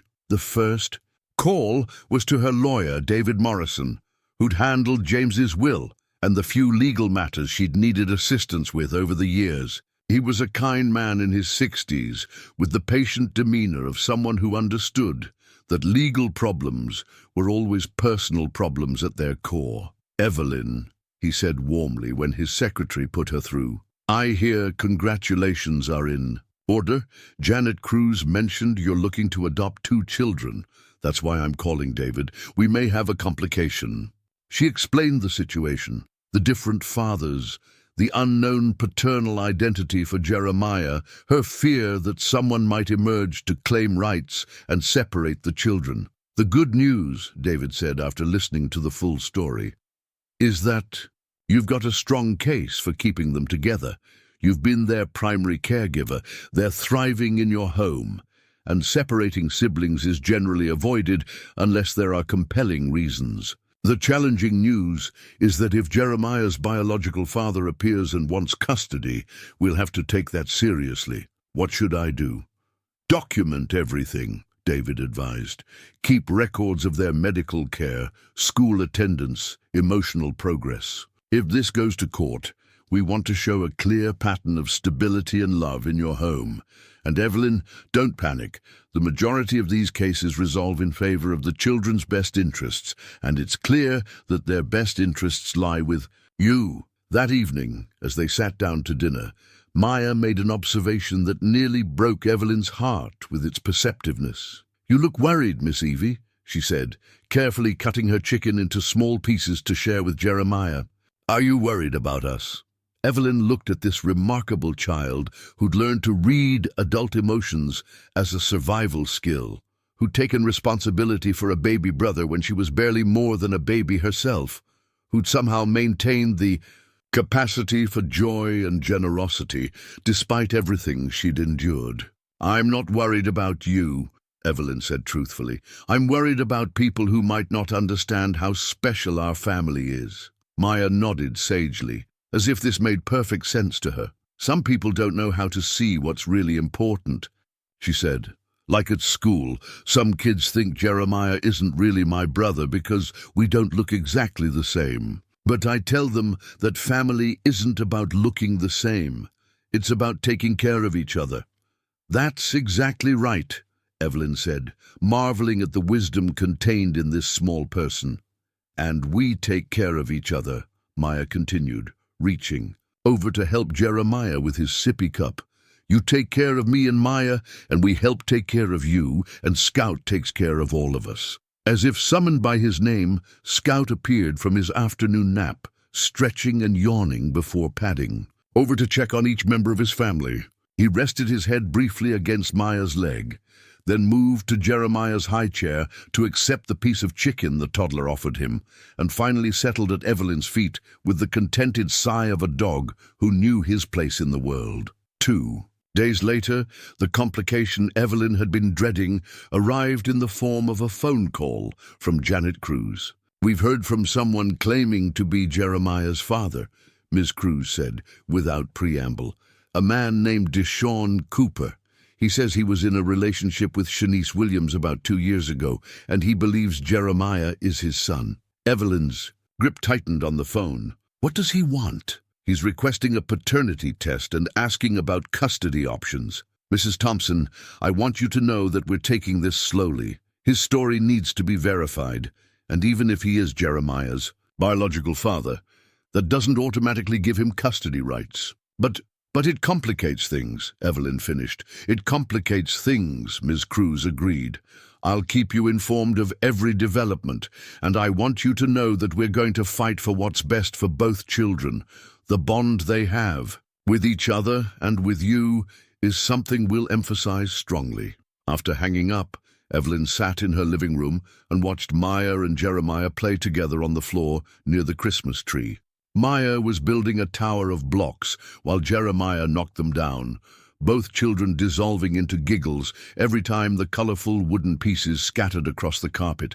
They were so clearly siblings, not in appearance perhaps, but in the deep emotional bond that had sustained them through the worst experiences children should ever have to endure. The thought of someone swooping in to claim Jeremiah, to break apart this small family that had fought so hard to stay together, filled Evelyn with a fierce protectiveness she hadn't known she possessed. That night, as she tucked the children into bed, Maya asked the question Evelyn had been dreading. "Miss Evie, are we still going to be a family after Christmas?" Evelyn sat on the edge of the bed, looking into eyes that held too much wisdom for someone so young. She could offer false reassurances, could promise things she couldn't guarantee, could protect Maya from adult complexities that shouldn't be her burden to carry. Instead, she chose the truth. "Maya, sweetheart, there are some grown-up things happening that might make our situation more complicated," she said gently. "Someone has said they might be Maya's daddy, and if that's true, we'll have to figure out what's best for everyone." Maya's eyes widened, but she didn't panic. Instead, she reached for Jeremiah's hand where he lay sleeping beside her. "But we belong together," she said simply. "Maya and me, we belong together, and we belong with you." "I know that," Evelyn said, smoothing Maya's hair back from her face. "And I'm going to fight to make sure we all stay together. But I need you to know that no matter what happens, I love you both more than I ever thought it was possible to love anyone. That's never going to change, even if we have to go live somewhere else." "Even if we have to go live somewhere else," Evelyn confirmed, "though I'm going to do everything in my power to make sure that doesn't happen." Maya nodded, processing this information with the same careful consideration she applied to everything else in her life. "Miss Evie," she said, as Evelyn stood to leave, "I think Scout knew this might happen too. I think that's why he made sure we found the best person to take care of us, no matter what else happened." Evelyn looked at Scout, who was settling into his usual spot on the rug between the children's beds. His intelligent eyes seemed to hold depths of understanding that went beyond ordinary canine awareness, as if he'd orchestrated this entire situation with a long view in mind, understanding that love was sometimes about more than just immediate rescue. "I think you might be right," Evelyn said softly. "Scout's pretty good at seeing the big picture." As she turned off the lights and headed toward her own room, Evelyn heard Maya whispering to her sleeping brother, words so soft they were almost lost in the darkness. "It's okay, Maya. We're going to stay together no matter what. I promised you that a long time ago, and I keep my promises." Outside, snow continued to fall on Eastbrook Avenue, covering the world in the kind of pristine white that made everything look peaceful and possible. But inside the blue house with white shutters, a woman, 2 children, and 1 very wise golden retriever prepared to fight for the right to remain a family, understanding that some battles were worth whatever they might cost. The adoption papers. They spread across Evelyn's kitchen table like battle plans, each document representing a different strategy in the fight to keep her family together. She'd been working on them in secret late at night after Maya and Jeremiah were asleep, filling out forms that asked her to quantify love in terms of income statements and references and square footage of living space. David Morrison had been thorough in his preparation. Character references from Pastor Williams, from Mrs. Patterson next door, from Maya's teacher, Miss Rodriguez. Medical records showing both children's improved health since coming to live with Evelyn. School records documenting Maya's academic progress and social adjustment. Photographs of birthday celebrations, bedtime stories, family dinners, evidence of a life built on more than just legal obligations. But Evelyn knew that all of this careful documentation might not be enough if Deshaun Cooper proved to be Jeremiah's biological father and decided he wanted custody. The paternity test results were due back any day, and the waiting felt like holding her breath underwater, knowing that eventually she'd have to surface and face whatever reality awaited them. Maya had noticed the papers, despite Evelyn's attempts to keep them hidden. She'd found Evelyn at the kitchen table at 6 in the morning, surrounded by legal documents and empty coffee cups, looking like someone who'd been wrestling with impossible problems in the dark hours before dawn. "What's all this?" Maya asked, her voice still soft with sleep, but her eyes alert with the wariness that surfaced whenever adult behavior seemed secretive or stressed. "Just paperwork for the adoption," Evelyn said, gathering the documents into neat piles. "Lots of forms to fill out." "Can I help?" Maya asked, sliding into the chair beside Evelyn. "I'm good at reading. Miss Rodriguez says I read at a 5th grade level." Evelyn looked at this 9-year-old who'd been forced to grow up too quickly, who'd learned to navigate adult complexities because her survival had depended on understanding the moods and motivations of the grown-ups around her. Part of her wanted to protect Maya from the legal intricacies that could determine their future, but another part of her recognized that Maya deserved to know what was happening to her own life. "This section asks about why I want to adopt you." "And Maya," Evelyn said, pointing to a form that required a written statement of intent, "what do you think I should say?" Maya studied the form with the seriousness of someone approaching an important assignment. "You could say that we make each other happy," she suggested, "and that we take good care of each other, and that Maya learned to walk in our living room, so this is where he belongs."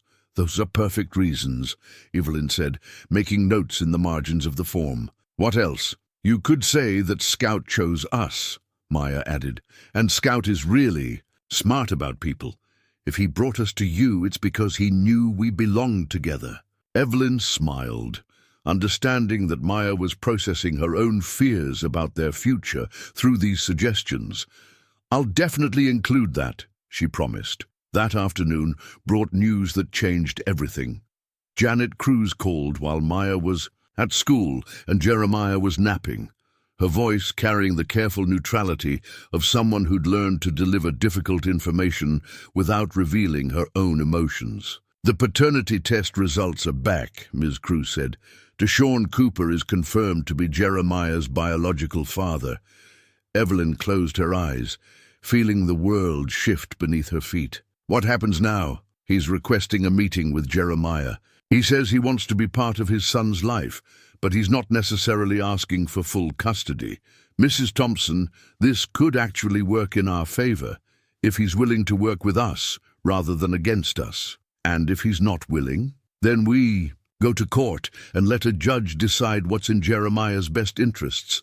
But Evelyn, I want you to know that everything you've done for these children, everything you've documented, it all matters. You've given them stability and love, and that counts for a lot in family court."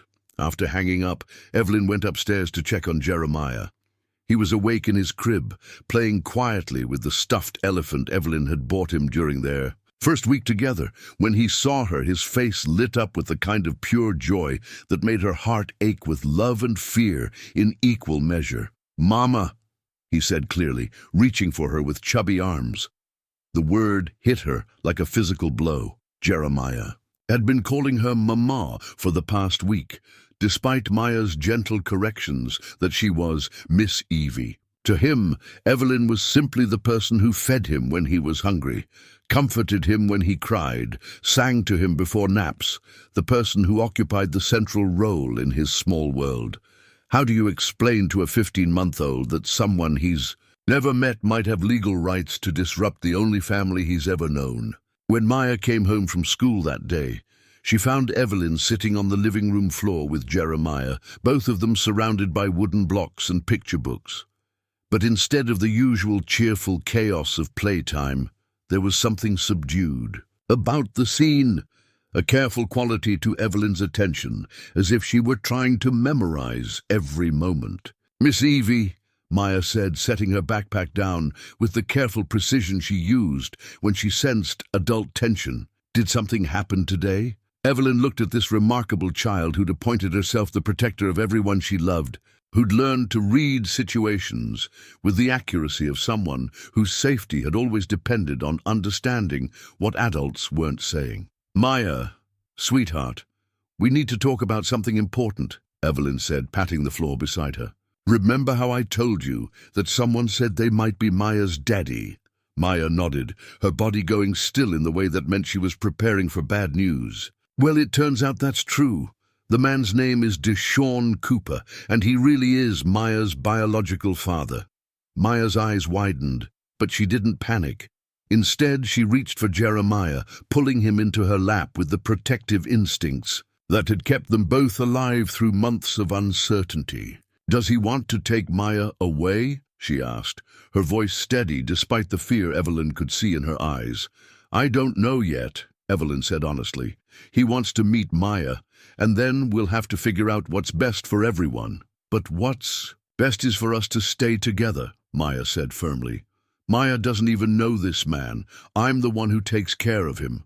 I'm the one who knows he doesn't like green beans, and that he needs his blanket to fall asleep, and that he gets scared when people talk too loud.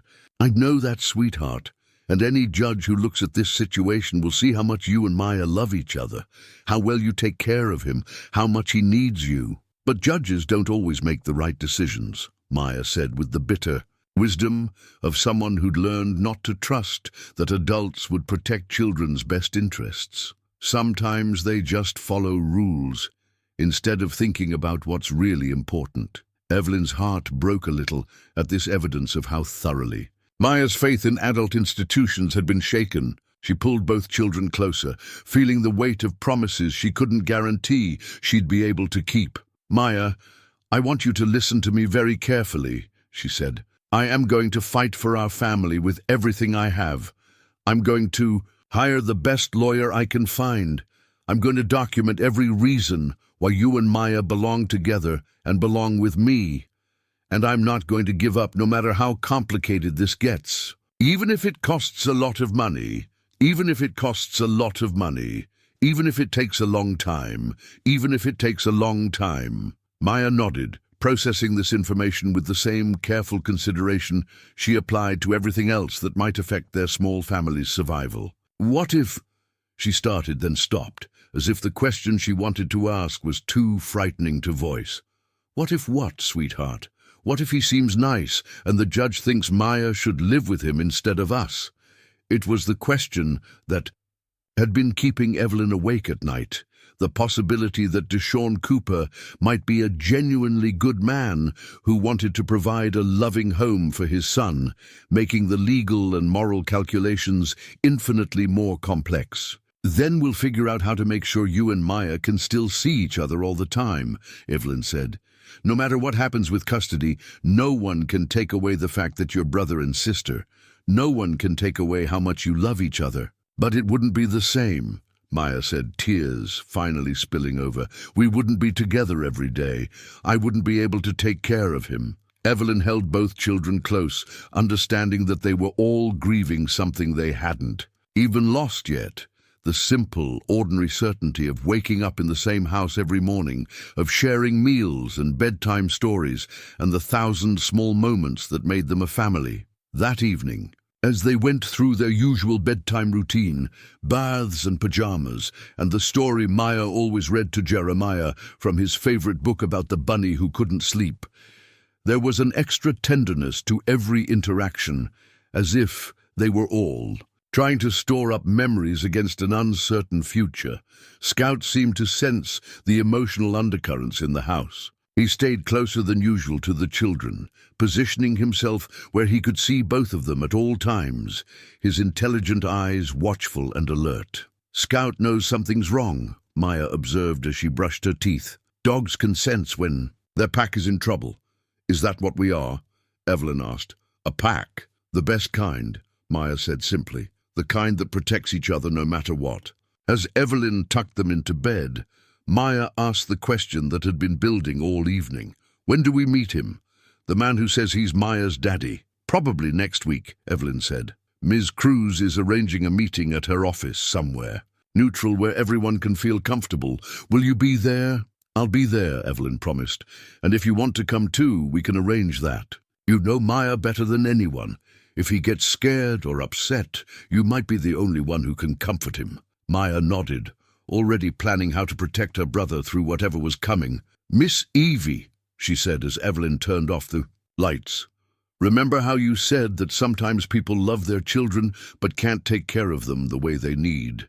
"I remember. Maybe this Deshawn person loved Maya but just didn't know how to find us when we needed help. Maybe he's not a bad person, just someone who made mistakes." Even in her fear, even facing the possibility of losing the brother who'd been her whole world, Maya was trying to extend grace to the stranger who might upend their lives. It was perhaps the most remarkable thing about this child, her ability to hold complexity, to understand that people could be flawed and loving at the same time, to hope for the best even while preparing for the worst. "That's possible," Evelyn agreed. "And if that's true, maybe we can all figure out how to do what's best for Maya together." "But we're still going to fight to stay together?" Maya asked. "We're still going to fight to stay together," Evelyn confirmed. Outside, the December wind rattled the windows and sent snow swirling against the glass. But inside their warm house, 3 humans and 1 golden retriever held each other close and prepared to face whatever tomorrow might bring, understanding that love was sometimes about more than keeping people safe. Sometimes it was about having the courage to fight for the right to love them at all. The Wayne County Family Services building felt like a fortress designed to intimidate rather than welcome.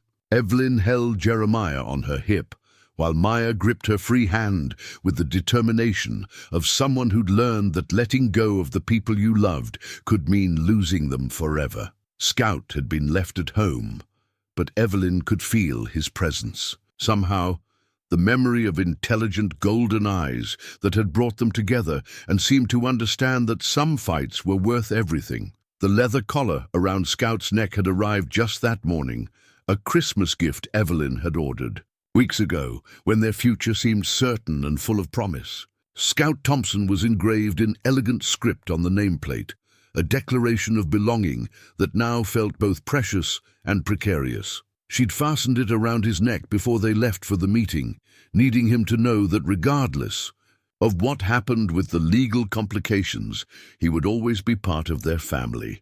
Deshawn Cooper was already waiting in the conference room when Janet Cruz led them inside. He was a tall man in his late 20s, wearing a crisp white shirt and dark jeans that suggested he'd made an effort to look respectable without overdressing. His eyes were kind, but nervous, and Evelyn could see traces of Jeremiah in the shape of his nose and the curve of his smile.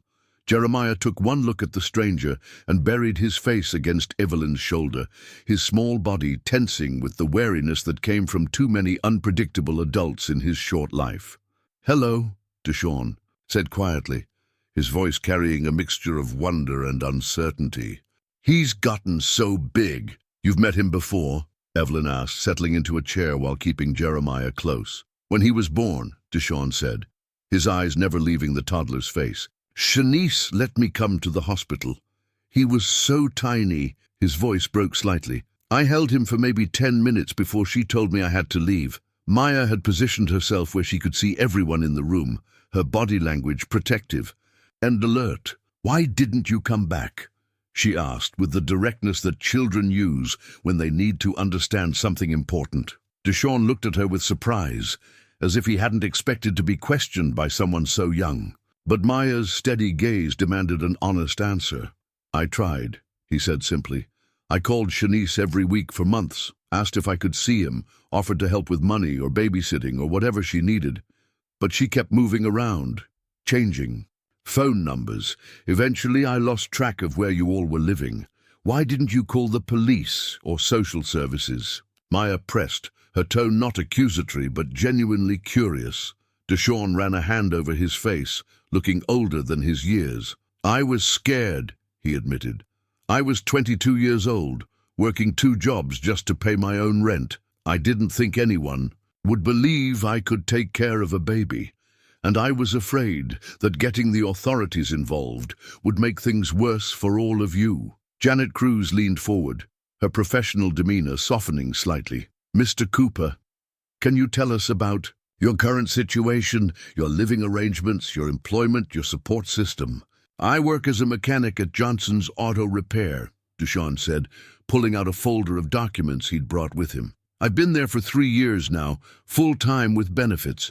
I have my own apartment, 1 bedroom, but there's room for a crib. My mama lives about 10 minutes away, and she's been wanting to meet her grandson since the day he was born." Evelyn felt something cold settle in her stomach. This wasn't the irresponsible young man she'd been hoping to meet. Someone whose obvious unfitness for parenthood would make the legal decisions easy. Deshawn Cooper seemed genuine, stable, and genuinely interested in being part of Jeremiah's life. "What exactly are you asking for?" Evelyn asked, though she wasn't sure she wanted to hear the answer. Deshawn looked at Jeremiah, who was still hiding against Evelyn's shoulder, but occasionally peeking out to study this new person with curious eyes. "I want to know my son," he said quietly. "I want to be part of his life. I don't—" He paused, seeming to choose his words carefully. "I don't want to disrupt what you've built here. I can see that he's happy, that he's healthy, that you love him." "But?" Maya asked, sensing there was more. "But I'm his father," Deshawn said, meeting Maya's eyes with a mixture of determination and apology. "I know I haven't been around, and I know that's my fault for not fighting harder to find you, but I want to make up for that now. I want to be the dad he deserves." Jeremiah chose that moment to lift his head and look directly at Deshawn.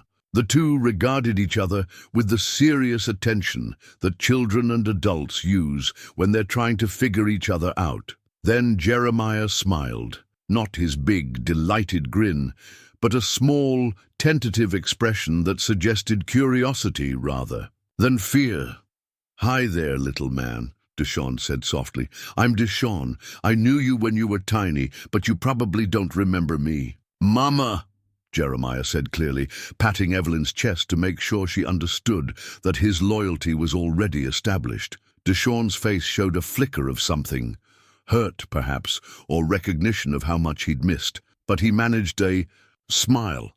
"That's right," he said.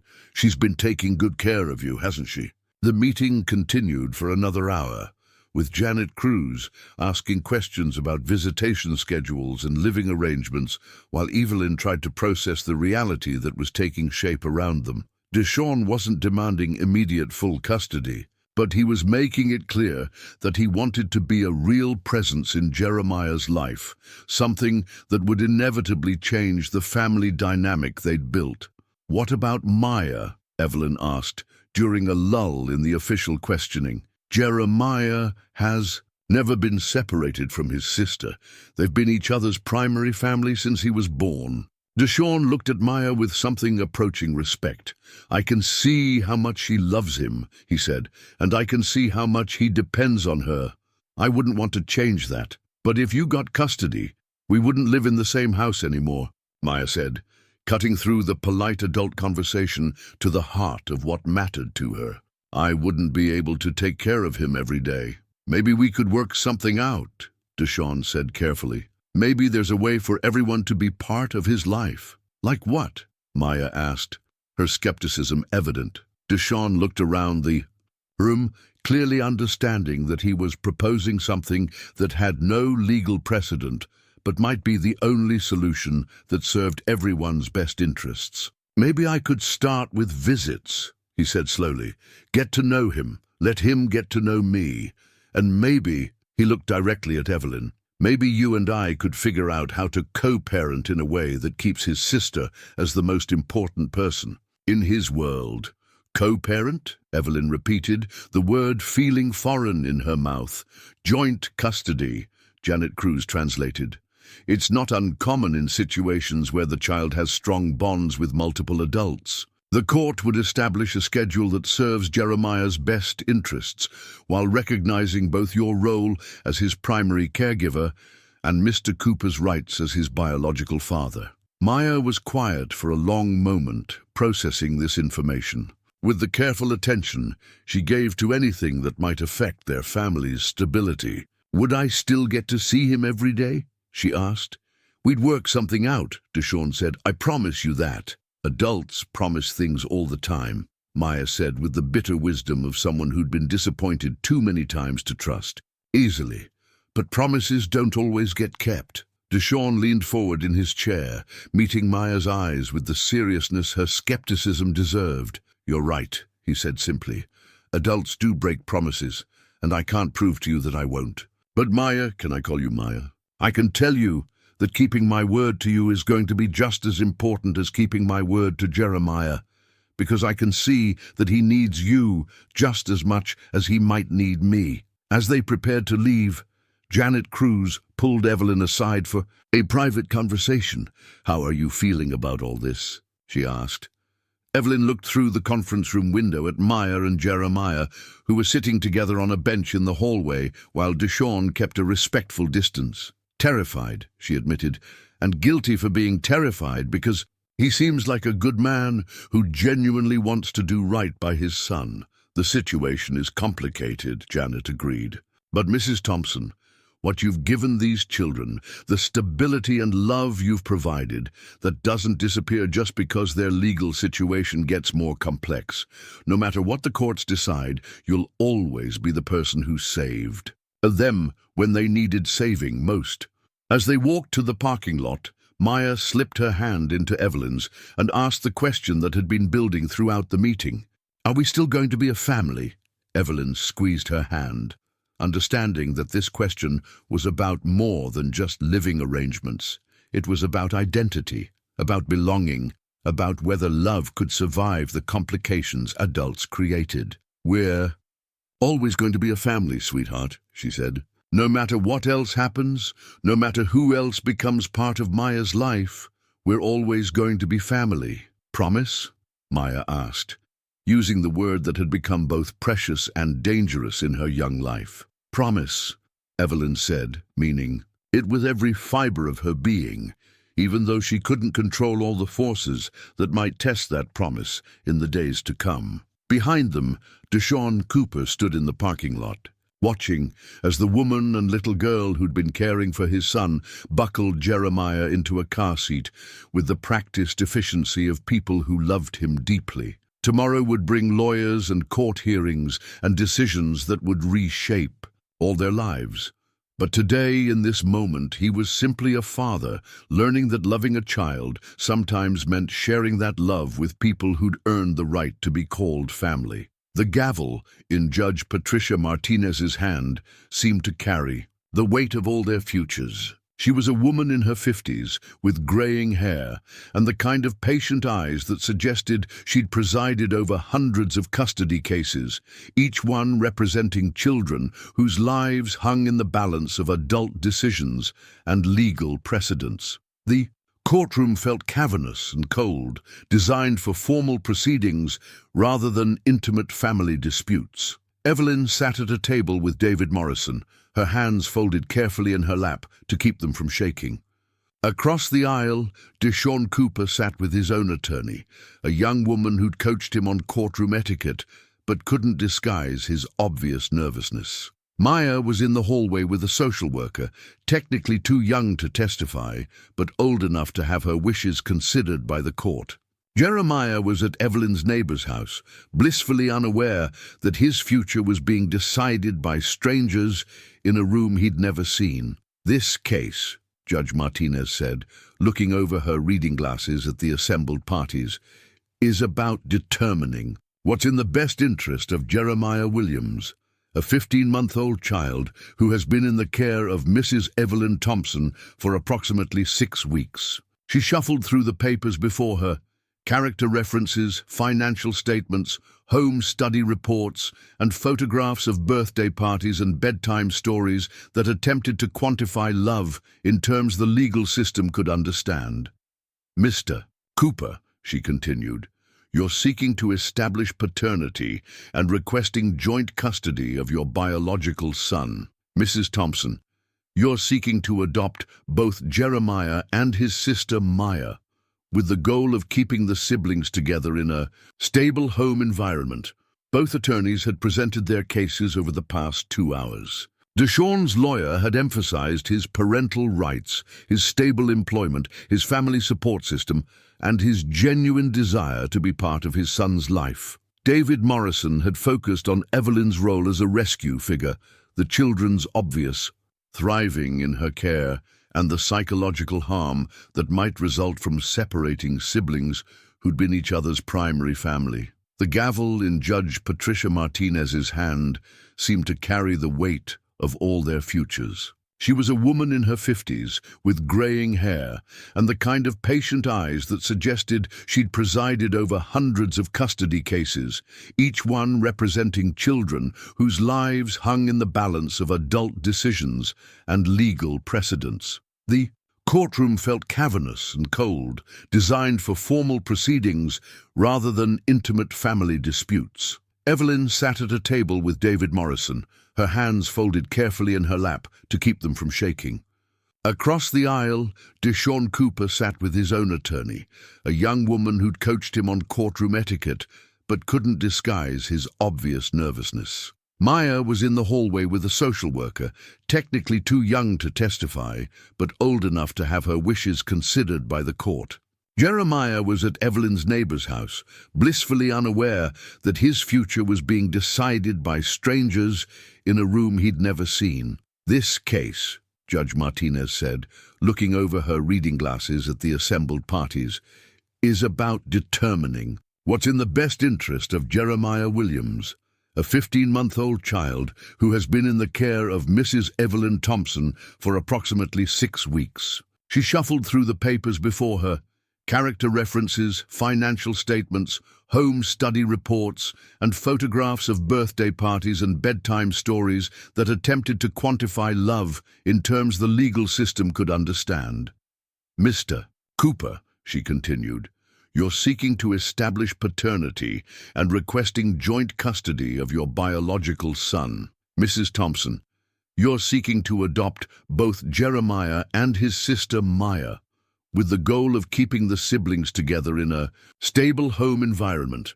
Both attorneys had presented their cases over the past 2 hours. Deshawn's lawyer had emphasized his parental rights, his stable employment, his family support system, and his genuine desire to be part of his son's life. David Morrison had focused on Evelyn's role as a rescue figure, the children's obvious thriving in her care, and the psychological harm that might result from separating siblings who'd been each other's primary family. But now, as Judge Martinez prepared to make her decision, an unexpected interruption changed everything.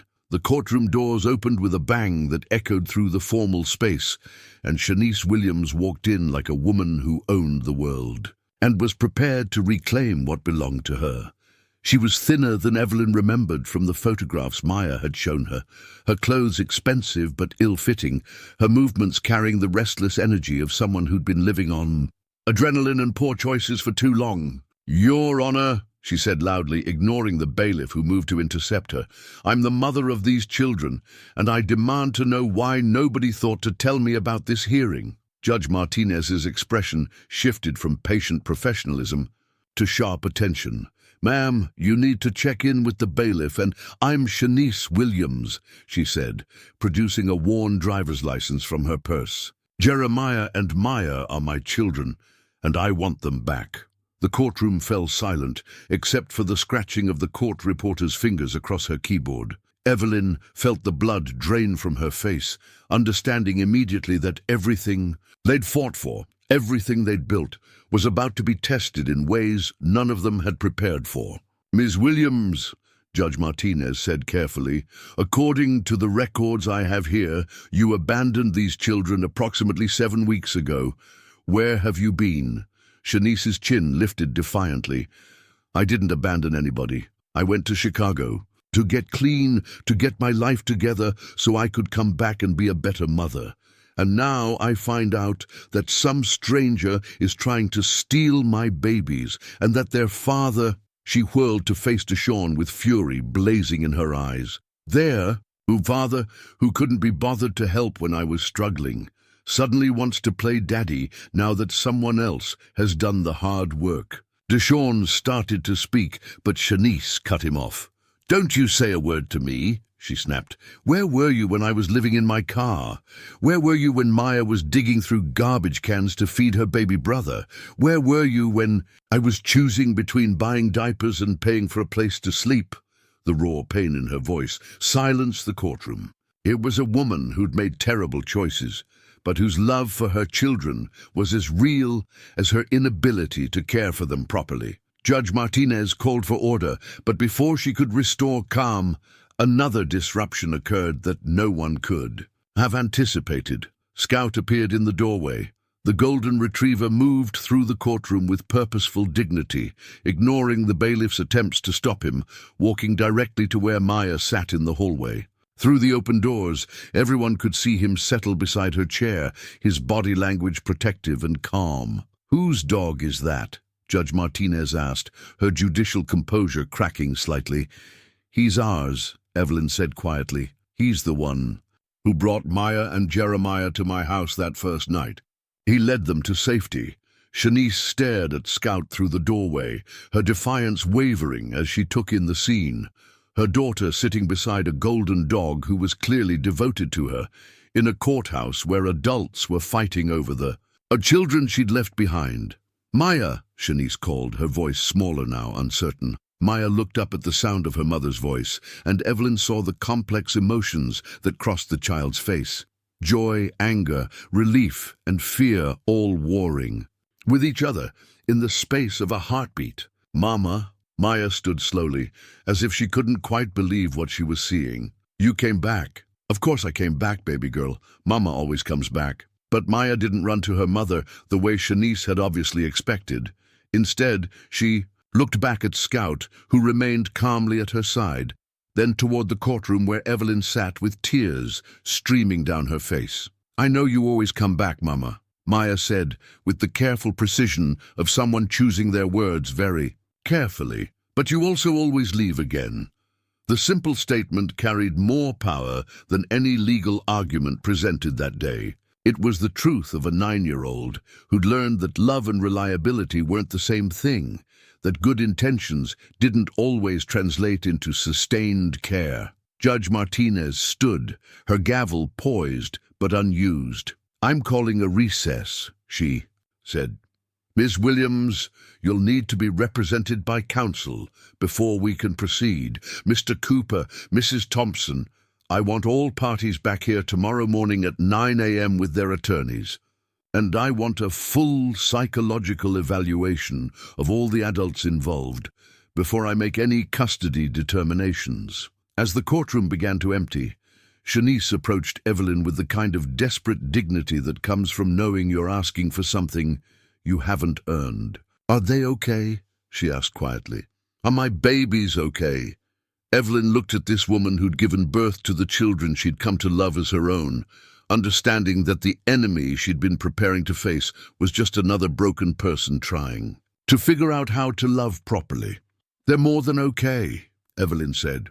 "Maya is thriving in school. Jeremiah is walking and talking and laughing every day. They're safe and loved and healthy." Shanice nodded, tears finally spilling over. "I got clean," she said. 3 weeks in a program in Chicago. I have papers proving it. I thought if I could just get my life together." "Why didn't you call?" Evelyn asked gently. "Why didn't you let them know you were coming back?" "Because I was scared," Shanice admitted. "Scared that they wouldn't want to come with me after I left them. Scared that maybe they were better off without me. Through the courthouse windows, Evelyn could see Maya and Scout waiting by the car, the child's small hand resting on the dog's golden head. Deshawn stood nearby, maintaining the respectful distance he'd learned to keep.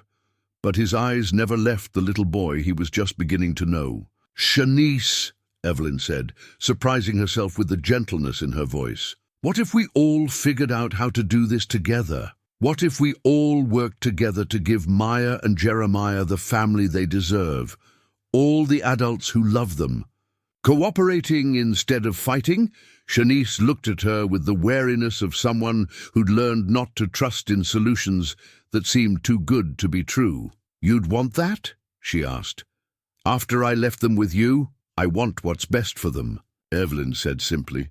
"And what's best might be having a mother who's getting healthy, a father who wants to be present, and a grandmother who's been loving them since the day they arrived. Children don't have to choose just one person to love." Outside, Scout lifted his head as if he'd heard something the humans couldn't detect. His tail wagged once, slowly, and somehow that simple gesture felt like approval, as if the golden retriever who'd orchestrated this entire journey understood that the best endings weren't always the simplest ones, but they were always the ones that served love rather than law, family rather than form. Tomorrow would bring more hearings, more negotiations, more complex arrangements that would test everyone's commitment to putting the children first. But today, in the shadow of a courthouse where justice and love were learning to work together, 4 adults and 1 very wise dog began the delicate process of building a family large enough to hold everyone who belonged. The family photograph sat on Evelyn's mantelpiece, officially capturing what had taken months of legal negotiations, family counseling sessions, and careful trust-building to achieve. In the picture, Maya and Jeremiah flanked Evelyn in the center, while Deshawn and Shanice stood on either side, and Scout lay contentedly at their feet. It looked like any other family portrait, except for the complexity of relationships it represented. A chosen family, built not from traditional structures, but from the radical decision that children needed all the adults who loved them to find ways to work together. 6 months had passed since that dramatic day in Judge Martinez's courtroom. The legal resolution had been as unconventional as the family itself. Evelyn retained primary custody of both children, with Deshawn granted generous visitation rights, and Shanice allowed supervised visits that would gradually expand as she continued her recovery program. All 3 adults had legal guardian status, creating a safety net that ensured Maya and Jeremiah would never again be without someone to care for them. The arrangement wasn't without its challenges. There were still moments when old hurts and competing loyalties created tension, when Maya struggled to balance her love for her mother with her need for stability, when Jeremiah got confused about why he had so many grown-ups in his life. But Scout seemed to serve as a buffer during these difficult times, his calm presence reminding everyone that families came in all configurations, and love multiplied rather than divided when it was shared generously. Maya, now 10 years old, had grown into her role as the bridge between all the adults in their unconventional family. She helped Shanice understand Jeremiah's routines and preferences during her visits, translated for Deshawn when the toddler used words only his sister understood, and served as Evelyn's partner in managing the complex scheduling that their shared custody arrangement required. "It's like being the translator for a United Nations meeting," Maya had explained to her teacher when asked to write an essay about her family. "Everyone loves the same people, but they don't always speak the same language about how to show it." The essay had won a school-wide contest for creative writing, but more importantly, it had helped Maya understand that there was strength in the complexity of their situation, that having multiple adults invested in her and Jeremiah's well-being was a gift rather than a burden. Jeremiah, now almost 2 years old, had adapted to their family structure with the resilience that very young children possess. He called Evelyn Mama Evie, Deshawn Daddy D, and Shanice Mama Shay, understanding instinctively that he was allowed to love them all without having to choose favorites. His vocabulary was expanding rapidly, and his favorite phrase had become, "my people," a term he used to describe anyone who was part of his extended family, including Scout, who remained his most faithful companion and patient playmate. The custody arrangement meant that Evelyn's house had become the hub of a rotating schedule that required careful coordination and constant communication. Tuesdays and Thursdays, Deshawn came for dinner and helped with bath time and bedtime stories. Saturdays, he took Jeremiah to visit his grandmother, who'd become another devoted member of their extended family. Shanice's visits were less frequent but growing more consistent as her recovery progressed. Sunday afternoons spent at the park or the library, always with Maya present to help facilitate the sometimes awkward conversations between a mother learning to be present and children learning to trust again. Scout had become the unofficial mascot of their arrangement, equally welcoming to all the adults who moved through their household.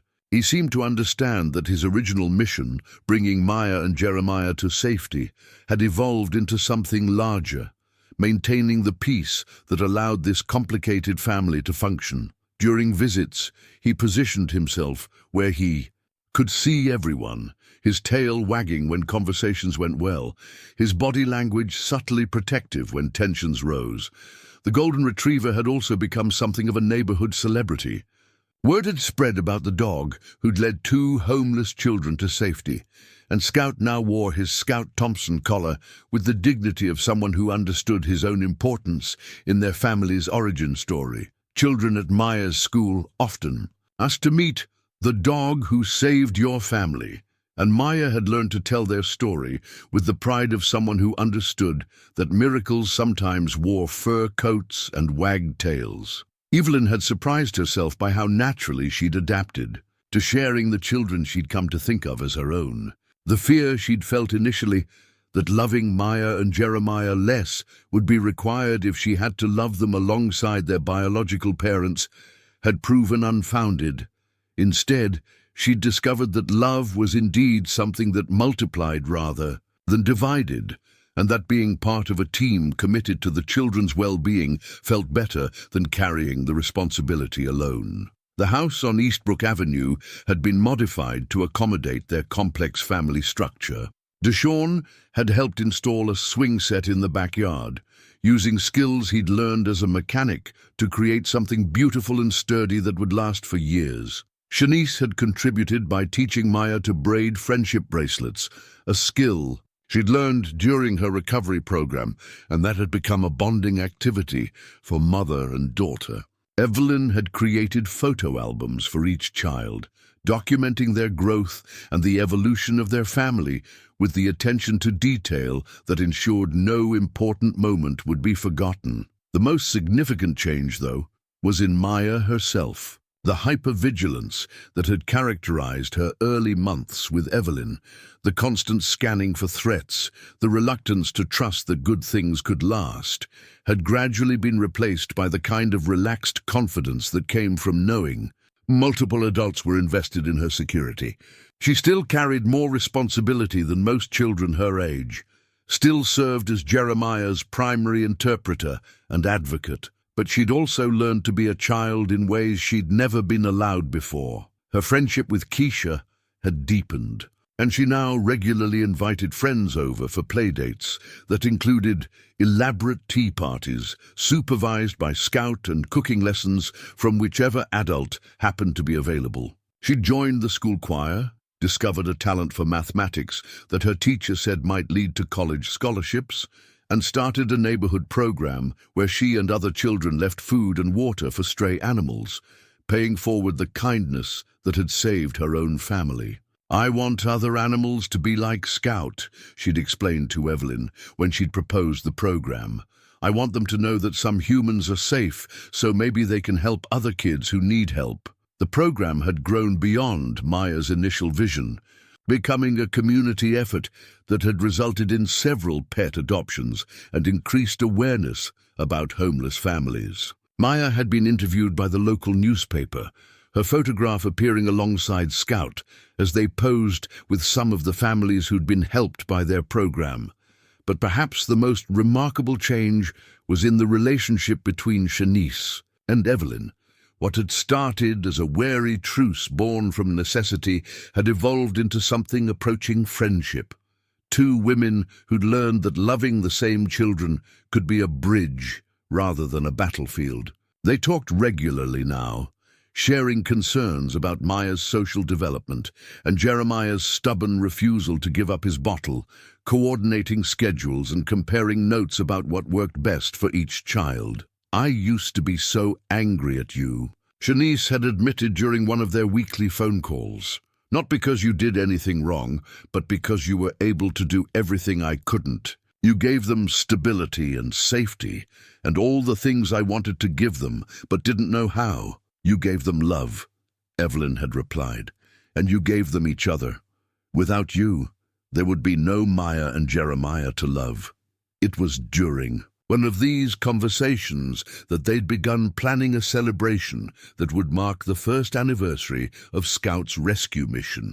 The idea had started as a simple family dinner, but had grown into a neighborhood party that would honor not just their own story, but all the acts of kindness that connected their community. The celebration was held on a warm Saturday in late spring, with neighbors contributing dishes and stories, and the kind of fellowship that reminded everyone why communities mattered. Scout held court in the backyard, accepting belly rubs and treats from children who'd heard the story of his heroic intervention, while Maya and Jeremiah played with a pack of neighborhood kids who'd never known them as anything other than the lucky children with the most interesting family structure anyone had ever seen. As the afternoon wore on and the crowd began to thin, the core family, Evelyn, Maya, Jeremiah, Deshawn and Shanice, settled on the front porch with Scout stretched out at their feet. The golden retriever looked older now, grey threading through his coat around his muzzle and eyes, but his intelligence remained as sharp as ever, and his devotion to his family absolute. "Do you think he knows?" Maya asked, running her fingers through Scout's fur. "Do you think he knows that he saved us?" "I think he knows he brought his people together," Evelyn said, watching as Jeremiah toddled over to lean against Scout's side. "I think he knows he built exactly the family we all needed." Deshawn reached over to ruffle Jeremiah's hair, marveling, as he still did, at how much the little boy had grown and changed. "My mama always said that dogs see straight into people's hearts," he said. "Maybe Scout saw that we all belonged together before we figured it out ourselves." Shanice, who'd been quiet for most of the afternoon, spoke up with the kind of honesty that had become easier for her as her recovery progressed. "I don't know if I'll ever be the mother they deserved from the beginning," she said, her voice steady but emotional. "But I know that because of Scout and because of all of you, they'll never have to wonder if they're loved.